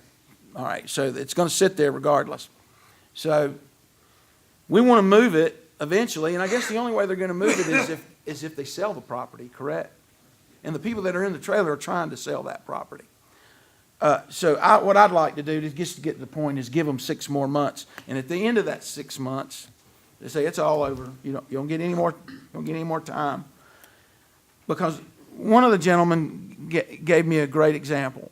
They leave that trailer, in which they've spent the $10,000, let's say, and for their business. What's going to happen to that property after the 7th of May? Grass is going to grow up. Paint's going to start to peel on the building. Or do you leave them in the building, give them 6 more months, and say, find another place over the 6 months. Try to sell it, try to get rid of it. And to me, it just makes a whole lot more sense to do it that way. And that way, you got 2 Indian Trail residents who actually live in our town that I think kind of got a raw deal on it because they weren't told that the expiration was on it before they went and spent all the money. So that's all I gotta say. So I guess, I'm asking for, council, of course, you can have some feedback on this and understand if you wouldn't want to do it, or if you do want to do it. It just makes sense to me to do it, but anybody got anything else to say? I had a question. The persons who are occupying the trailer is the real estate company, is that correct? And the same real estate company is trying to sell the property Right. from the guy who maybe they had a bad business deal with? Am I No, understanding that right, or? No, no. No, I think it was just misunderstanding of how the process works with the temporary use permit. They didn't understand. And they got it more confused the more they talked about it. I don't think anything was intentional. I think they would love, trust me, a Realtor would love to sell a property that size for that amount of money, for that commission. You can hurt their feelings as much as you want. Are the gentlemen here? No. Okay, well, I do have some comments about this, and it's a procedural comment. We, we have been talking about this, and we know what's been going on, but then, as I mentioned last night, we received an email from our town attorney. And the town attorney advised us that to let this play out with the town staff and not to get involved as a council member. And I'm, regardless of my personal feelings about the trailer or the people that are in the trailer, I think that it would behoove us to take our attorney's advice and let this be decided by the town staff. That's just an opinion. Well, I'm gonna say something about that. I think bull honky to it, is what I'm gonna say to it, because the town attorney, is not the one that makes the decision of what the town says, and that kind of aggravates me a little bit, because I'm trying to take care of the people of the people that live in the town, and the town, and I apologize for saying that, Jerry, I shouldn't have said that, but, I'm just trying to take care of the residents of the town. There's no legal, I don't know why the attorney gets in, is there any legal ramifications behind any of this to leave it? If there is, I want to know. Is there? Well, certainly, I'd hope somebody could. I guess attorney's not here, but Patrick, do you know of any legal advice? No, but I'd like to turn it to Rox to talk a little bit about the rezoning. The rezoning is also expired on this, so that might add a little bit to it in order to make, the decision that you want to make.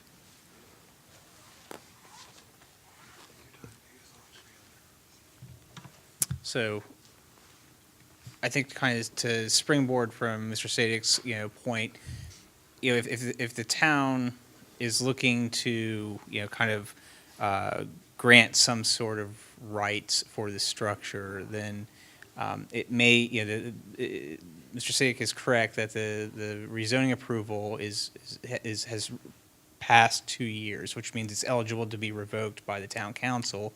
It's also eligible for the applicant to come in and request an extension by the council.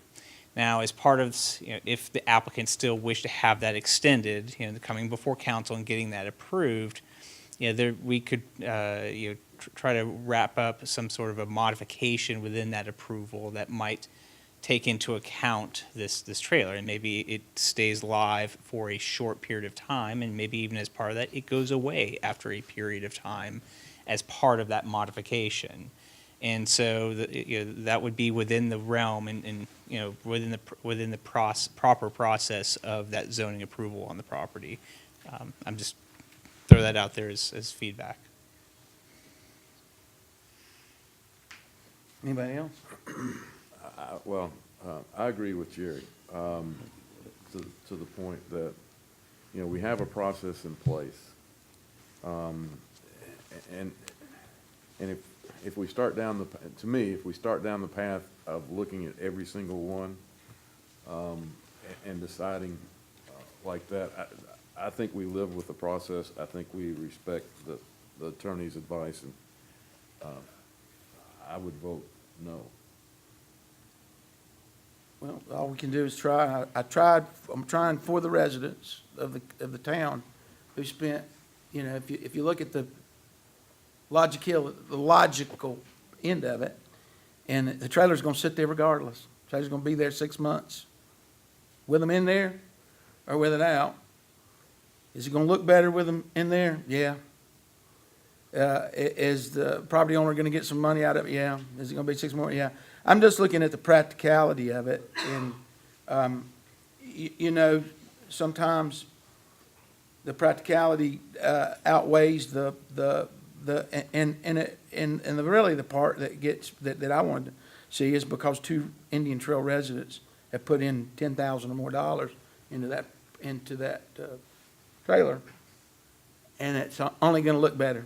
But, you know, you can go by the book, or we can change the book. We can write we can say, hey, you know, sorry about your deal, but we'll give you 6 more months. It's up for, you know, to me, it's I've done my speaking, so, let's vote on it. Well, I got another question, though. Y'all hit on this about the rezoning modification. Right now, it's zoned for business of some sort. Gas for station. A fueling station. Yeah. So presently, let's just say the value of it or tax value or whatever is a certain amount. If the rezone happens at his request to revert it, would that then, what does that really mean to rezone it? You said it was expired. It is eligible to be expired by the town council to officially, invalidate the previous conditional zoning approval. That's an action by town council. It's not automatic, after this date, something automatically happens. It's an action by council. And so the council could initiate that action at any time now since the 2-year clock has passed.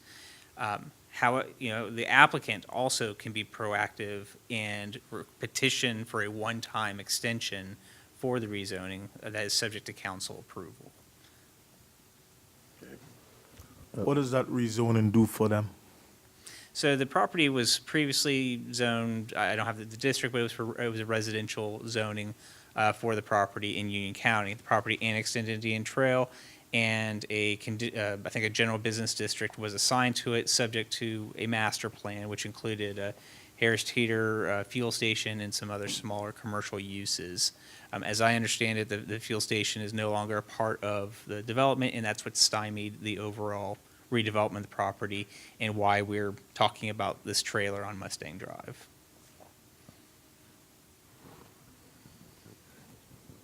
Okay, well, This wouldn't have to do with the Board of Adjustment, would it?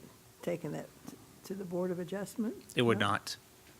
Just, The only role for the Board of Adjustment is if, and I'm just thinking out loud here, is, if the applicant wanted to appeal, staff's decision on whether to issue a permit or not issue a permit or extension, they could appeal that to the Board of Adjustment, saying, staff, you made a mistake. Go to the Board of Adjustment, and the Board of Adjustment would adjudicate that. Another question. How many other businesses or companies, whomever, has received extensions to temporary use permits? Just curious. Is this an anomaly? Are we going to be setting a precedent if we approve it for the third extension? A temporary use permit for a real estate office trailer in this manner is incredibly unique in the issuance of the original permit. I think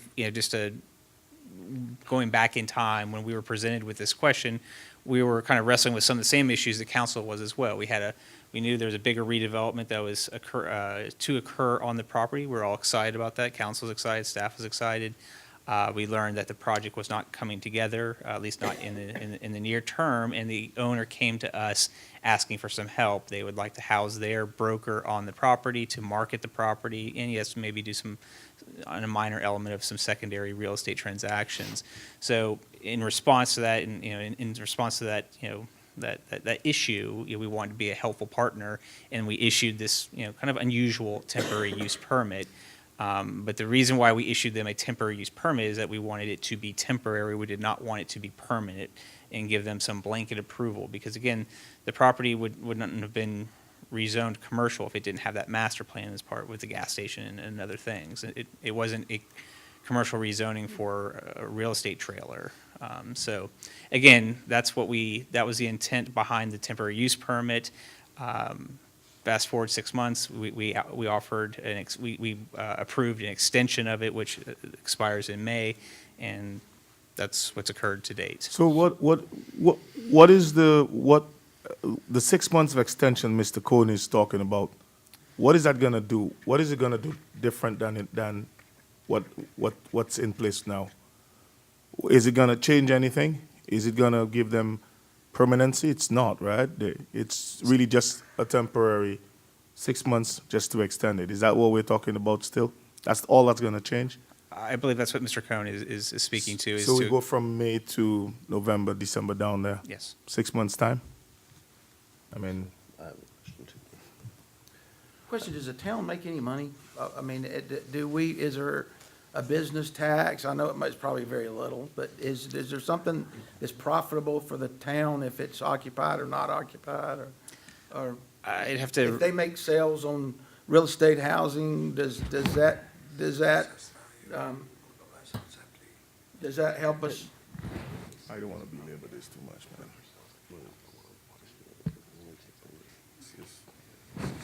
Yeah, so certainly, as Jim was elaborating, that we certainly get the property taxes from the fact that it's a commercial property, whether it's a trailer there or not. We get probably a little bit maybe for the value of the trailer.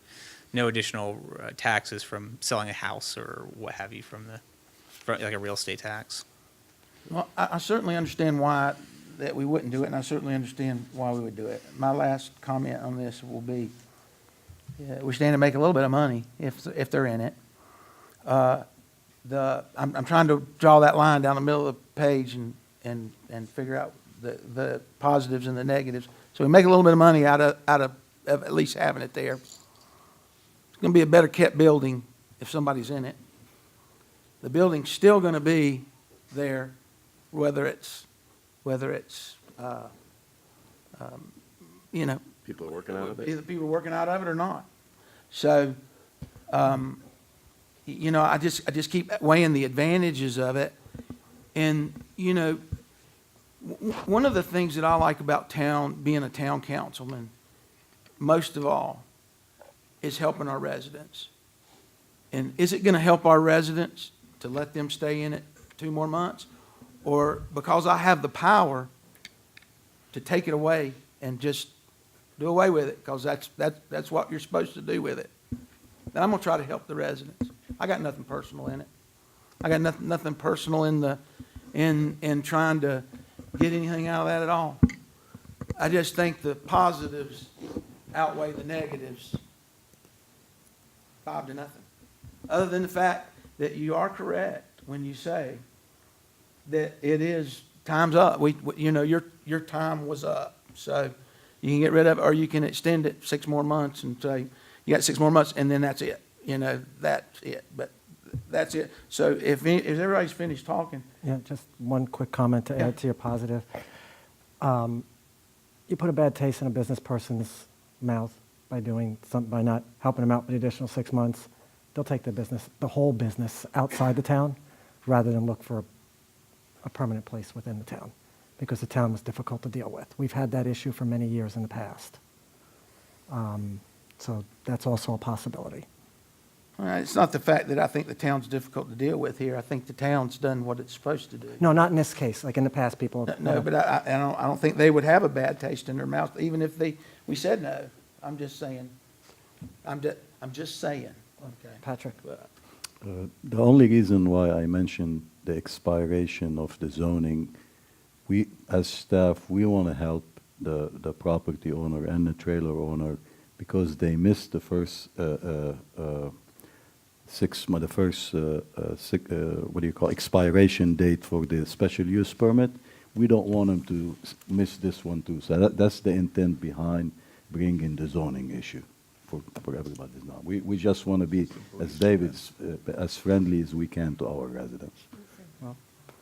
Good, Mr. Cohen, whatever. I'm gonna make a, I'm, wanna put it up for a vote, and I'm gonna say give them 6 more months if, and. Can you be specific to make it the last extension? 6 months, period. Yeah.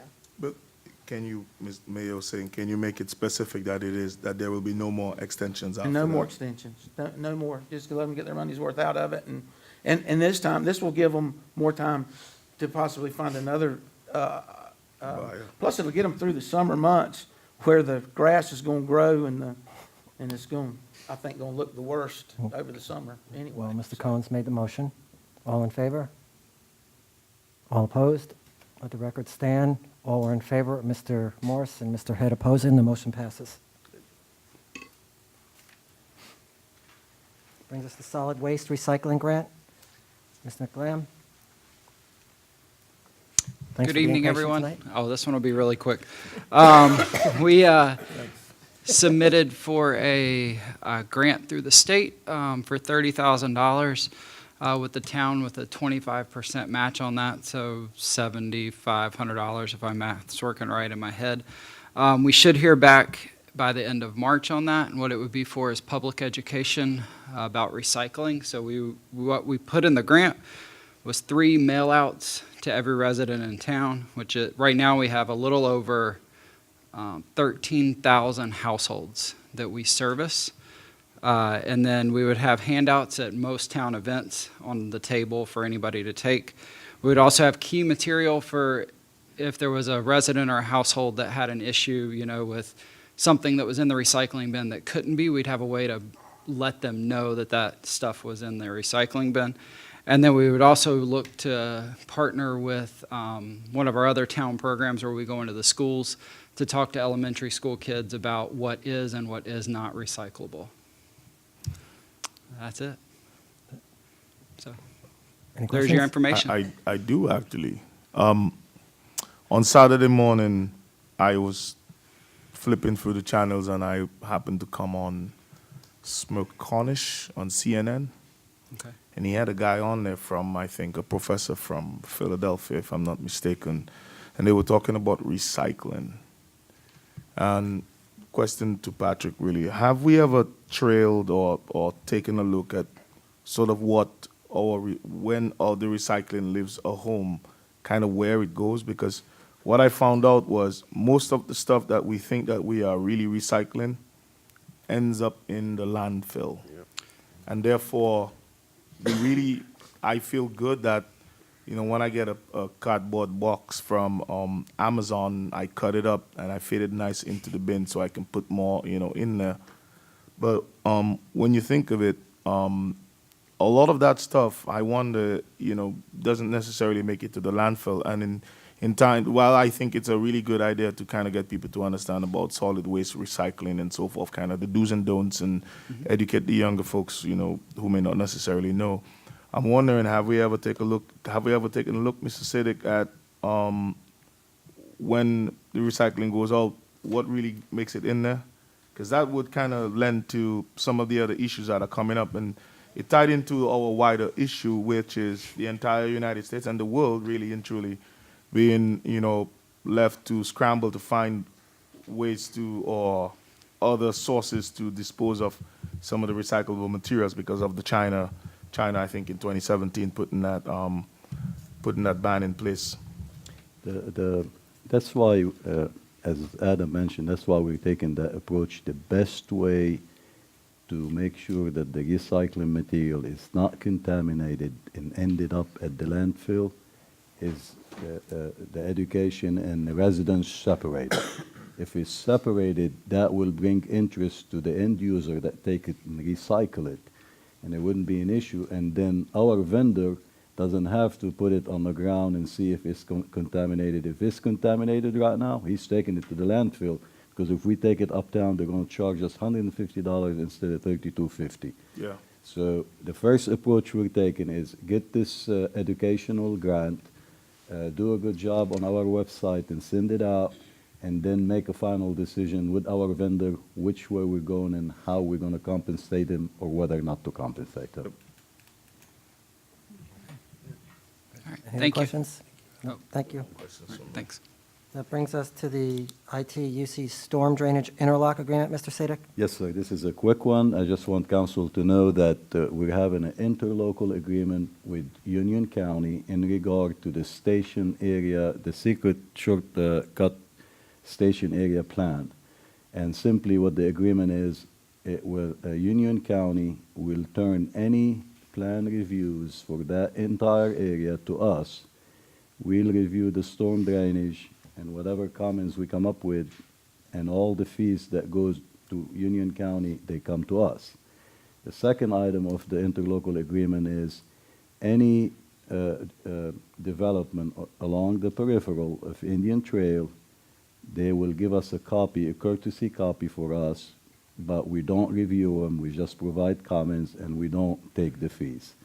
So we put it before Karen, and Karen is favor of any interlocal agreement between two municipalities. So simply, it's a win-win situation. It will keep an eye on what's going on around the town, and then also take full control of the storm drainage review for the 1,300 acres. Just wanted to share that with council. As soon as we receive it back, we'll give it to Karen for final review, then bring it before council for final approval. Thank you. Thank you. Thank you. That brings us to the on-street parking at Chrismark, Mr. Sadik. I think you Oh, instruct. somebody had a question? No. Did I? Mr. Mayor, I think. Oh, well, I saw Patrick's name first. Okay.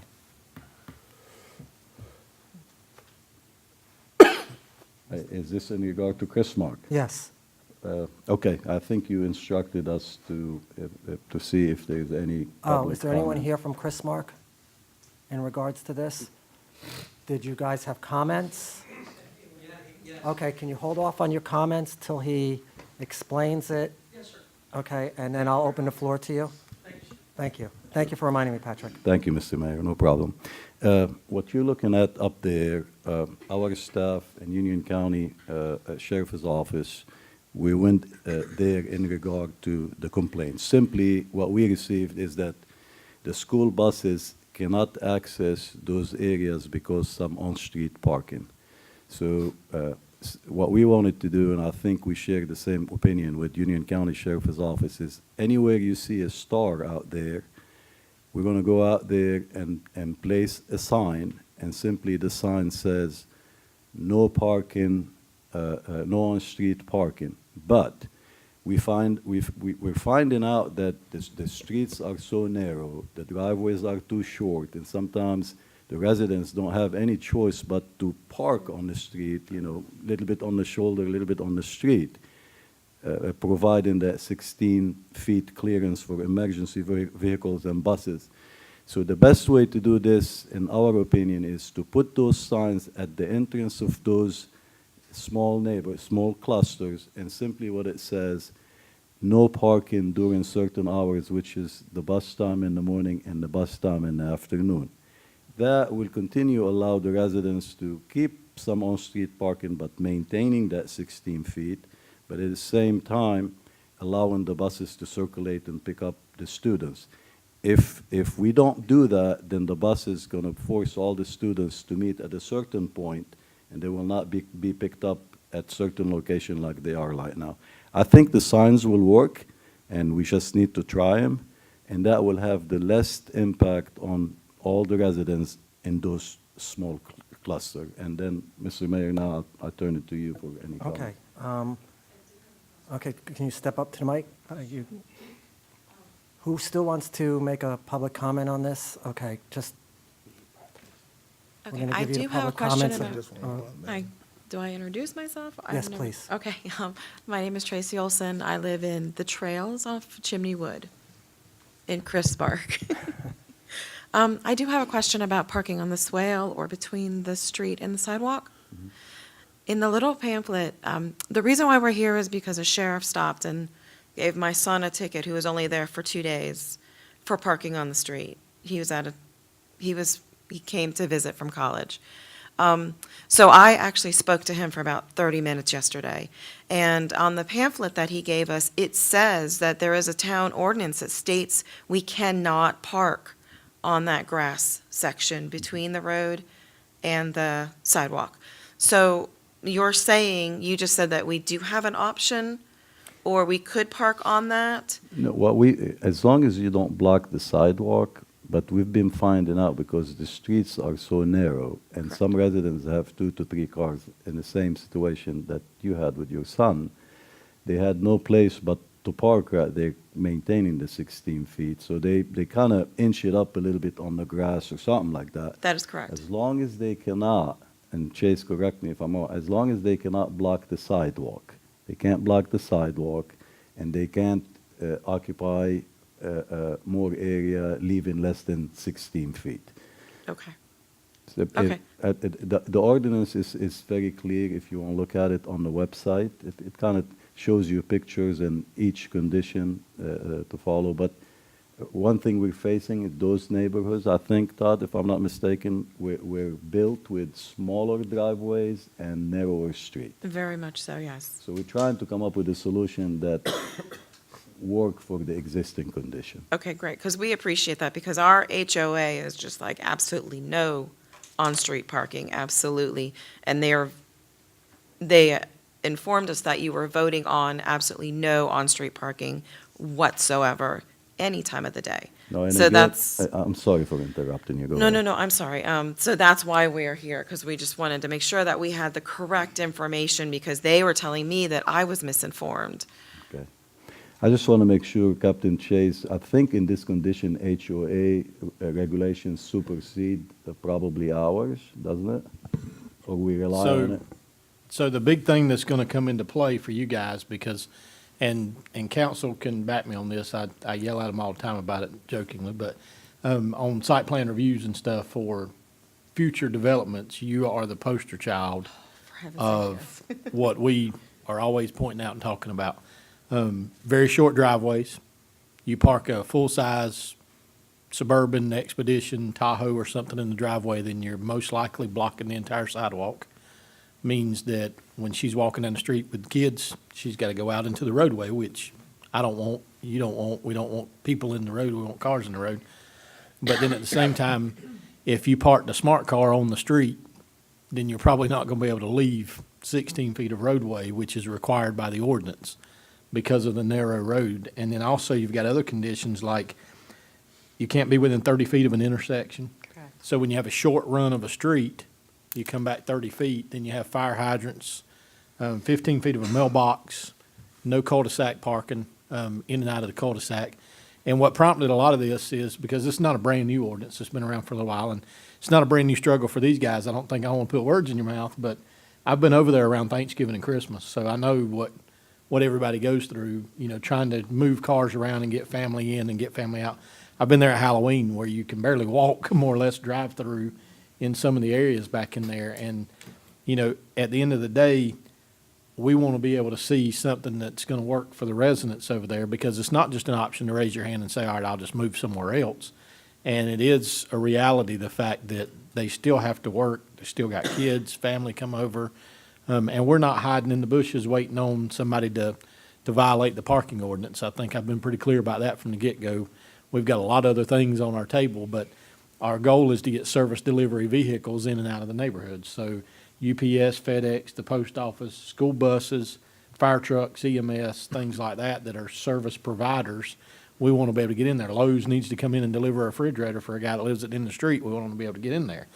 But the school bus folks are the ones that brought all this to the HOA, complaining, and basically the school buses or the school system's answer from the transportation department was they were going to quit driving buses into the off-streets from the main roads within the subdivision, and everybody was going to have to start bringing their kids out to different pickup points. I don't think that's anything what anybody up there wants at all, nor is it, I don't think, anything what anybody in the neighborhood wants. So we're trying to work on a happy medium. Patrick's been working on it. Todd's been working on it. Mike Henry with us has been working on it. There again, I think a lot of it's awareness. But there is that gray area of you've got the strip of grass in between the sidewalk and the road. And I think exactly what Patrick is saying, as long as the sidewalk's not being blocked, because the sidewalk has to stay open for ADA compliance and things like that, then we're not out there waiting in the bushes to say this, that, or the other. Kennery is probably one of the best ones to work with as far as on the parking ordinance, because it's not necessarily, Yankee guy.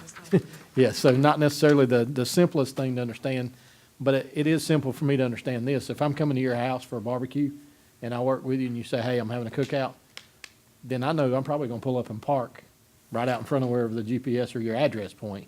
Same thing is if you live across the street and you're trying to back out and my Dodge truck's sitting there, then you gotta be able to get out. So it's tight. And so the biggest thing's awareness.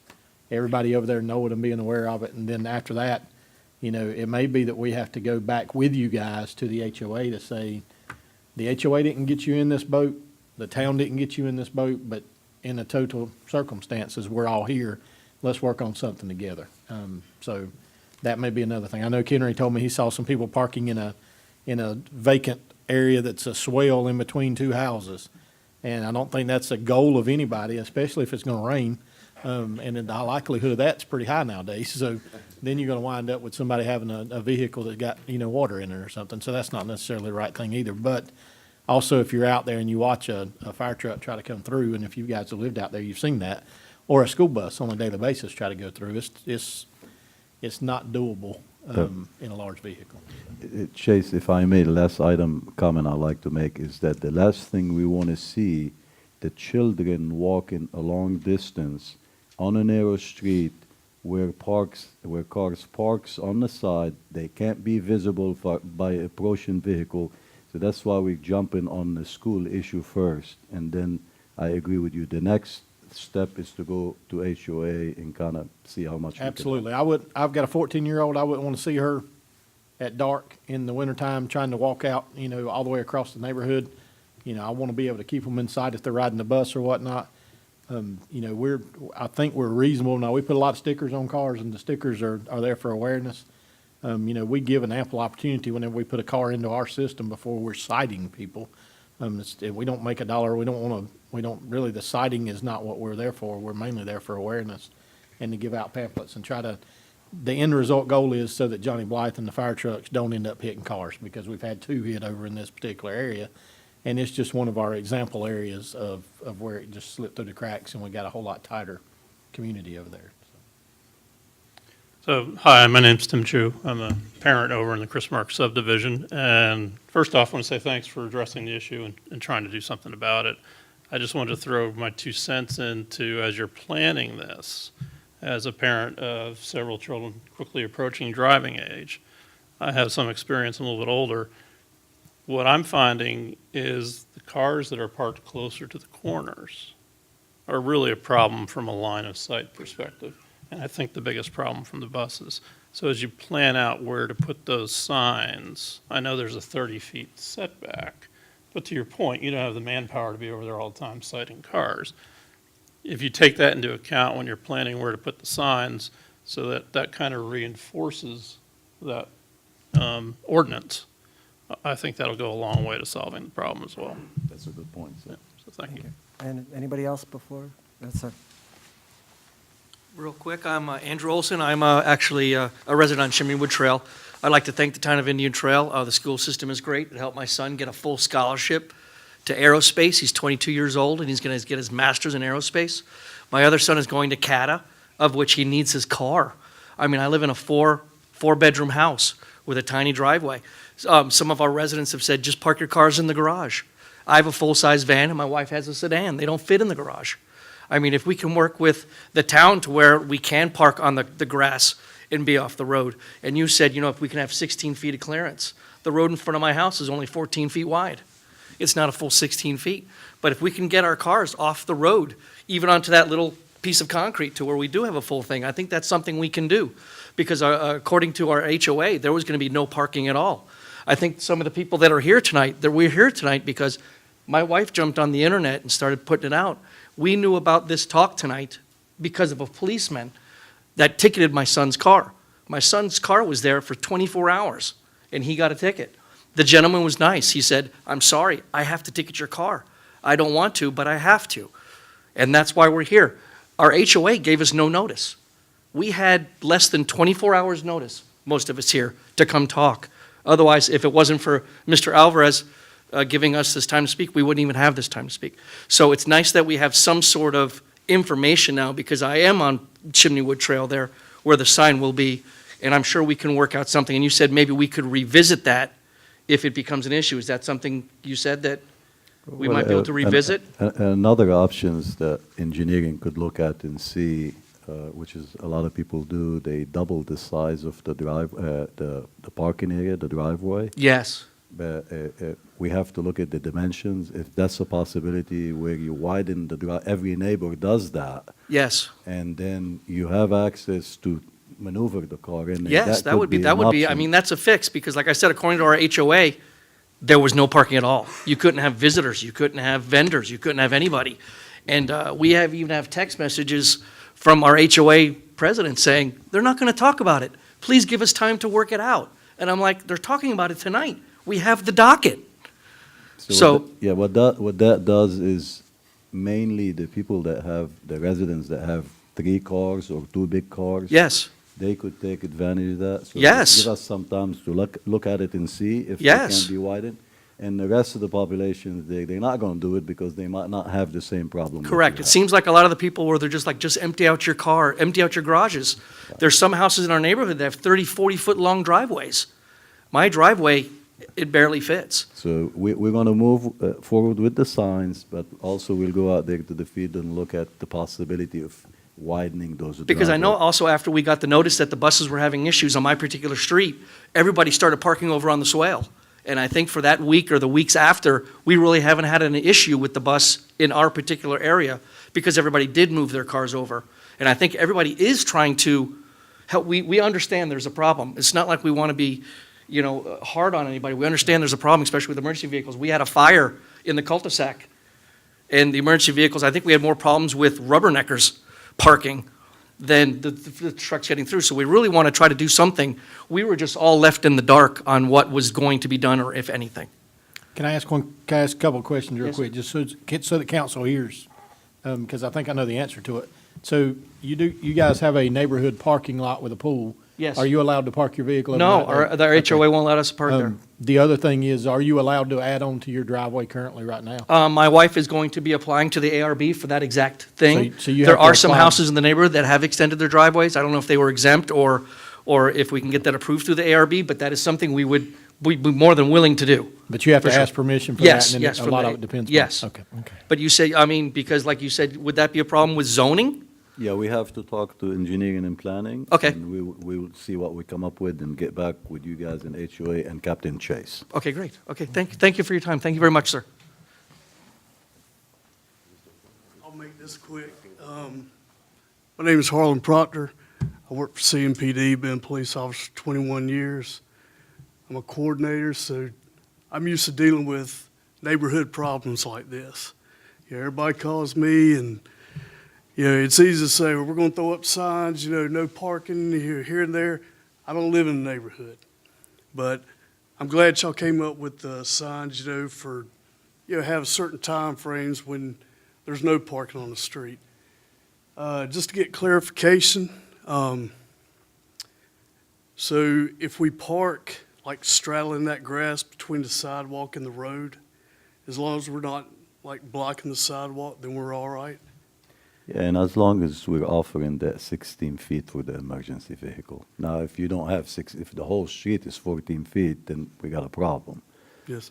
But if you could maintain that effective distance, I think that'll be all right. You just need to maintain your grass. That's Well, that's another thing, because I too have a 16-year-old daughter that's driving, and she pulls up in the grass. With all the rain we got, it's just, destroyed, which makes the front of the house look bad. Another option we have too is that we could fill that grass strip, we call it grass strip between the sidewalk and the curb and gutter. Mhm. That could be filled with concrete, but again, we got to get back with engineering and planning on that one. Okay. I'm Yeah, sorry. we'd actually, Right. It's simple, it doesn't cause a lot of drainage problem, and we have to come up with something for this neighborhood because that's how it was built. So I think it'll be a good solution, but give us a few days to go out there and look at it. and we'll communicate back. If you'd like us to meet with you while you're out there, like I said, I am on one of the streets that is mentioned there on Chimneywood. But that wouldn't be any problem, and these are the signs that we're proposing. So we kind of ahead of you a little bit, but we will visit the neighborhood and see what else we can do. Go ahead, Todd. I just wanted to let you know, when talking to the sheriff's department, and that's what really needed to happen is signage, because evidently a lot of these neighbors were coming up to the sheriffs and say, look, I didn't know we had on-street parking ordinance. So to me, the visualization of the sign itself is showing that, yes, you cannot on-street park on this street, well, is going to benefit a whole lot and get people to start practicing a better solution as far as that's concerned. So we need the signs, that's the problem. It's mainly for the school buses right now.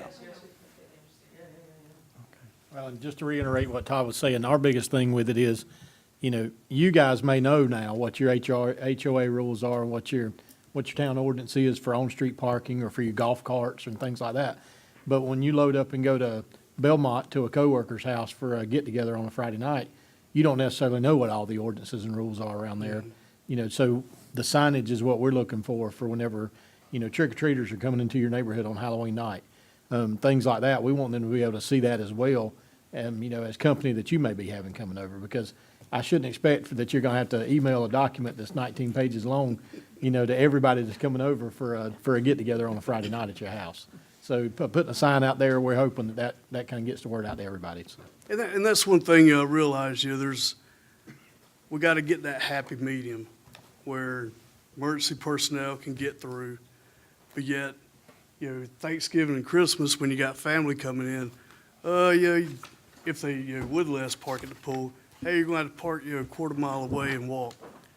So, but I appreciate the help. The signs be great, even, you know, paving that little strip of grass, but, yeah, I know I know we got a 2-car garage, but unless I'm driving like a little Fiat, I got a Toyota Tacoma, and my wife's got a small SUV. You can't fit both those vehicles in there because of that post in front of the hot water heater. It just doesn't work. So, Everybody has that. and when I park on the driveway, back all the way up to the garage door, I'm still blocking the sidewalk, because our front yard's about that wide, about 2 strips with a push mower, and I'm done. So, but anyhow, I thank y'all, thank you for your help with this, and appreciate everything y'all do. So, Patrick, you're looking for a motion for the signs? No, sir. I mean, we'll. Oh, you're already taking care of it? Yes, sir. Okay, it is info. All right. Everybody in Chris Marks understand the signs are going to be for during the buses, not to evict you from your street. And continue to work with Patrick and get the HOA to work with the town and the sheriff's office to find a better way as it grows and changes over time until they get it done the perfect way. Thank you very much. Thank you. Appreciate your time. Okay. That brings us now to the manager. I don't have any items. I think I listed most of them on the manager's report. We do have another manager's report coming up soon, but if council has any questions, please, we're here. Okay. And since the attorney's not here, I'm in charge of the council Go one way or the comments. other. I was going to start with Mr. Head and work this way, if that's okay? Fine. Okay, Mike, you're up.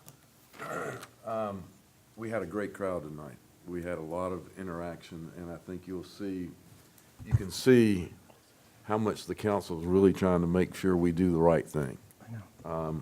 Again, as always, we thank staff. We've got new employees. We've got a full crew now, so we can even expect more out of our people. Again, I want to thank council for all their work, like you don't do enough already. And everybody drive home safe. Thank you. Thank you for coming. Ms. Come Shirley? back again, please. That's it? That's it. That's it, It's Shirley. late, It's man. getting late, Let's Shirley. get out of here. I think I'll pass my comments too. The one thing I'd like to see in the future here, that we redo our code of ethics. I think it needs updated. And I think we need to decide how many apartments we're going to tolerate or approve in town here. I mean, they see what we're doing here, and they see our low taxes and everything, and they'll try to come here now and build everything out, so we've got to limit certain things. Maybe, I know this is good at budget time, we'll talk about this maybe. It was a good meeting, and I was impressed to see all the people here, and I'm glad we were able to help several people, or they're more understanding about what's going on. But thanks, Chase. I always forget you. Thanks for all you do, even showing up here tonight. And the rest of the staff, thanks again for all your help. And that's it. Good meeting, good staff. What could you ask for? Jerry? Y'all have a good night. Marcus? Have a good evening. I'll keep us here another 40 minutes. No, thank you, everyone, for coming out. Just wanted to say to the folks at Chrismark, the internet is not real. If you have a question, pick up the phone. There's not a single person up here that won't answer your phone call or your messages or speak to you. Ask the people that know. And if any of us don't have the answer, we will get the answer from the gentleman down at the end. Well, thank you very much, because we don't get that same consideration from our HOA. None of us do. But thank you for coming, thank you for coming out here. Thank you, everyone. God bless. And we have a closed session in accordance with NCGS 143318 under North Carolina General Statute. They were passed Oh, out. Jerry got them. No, Jerry? Excuse me, Jerry? the mayor's reading into. Yes. Wait, Well, wait. wait, we have a closed session.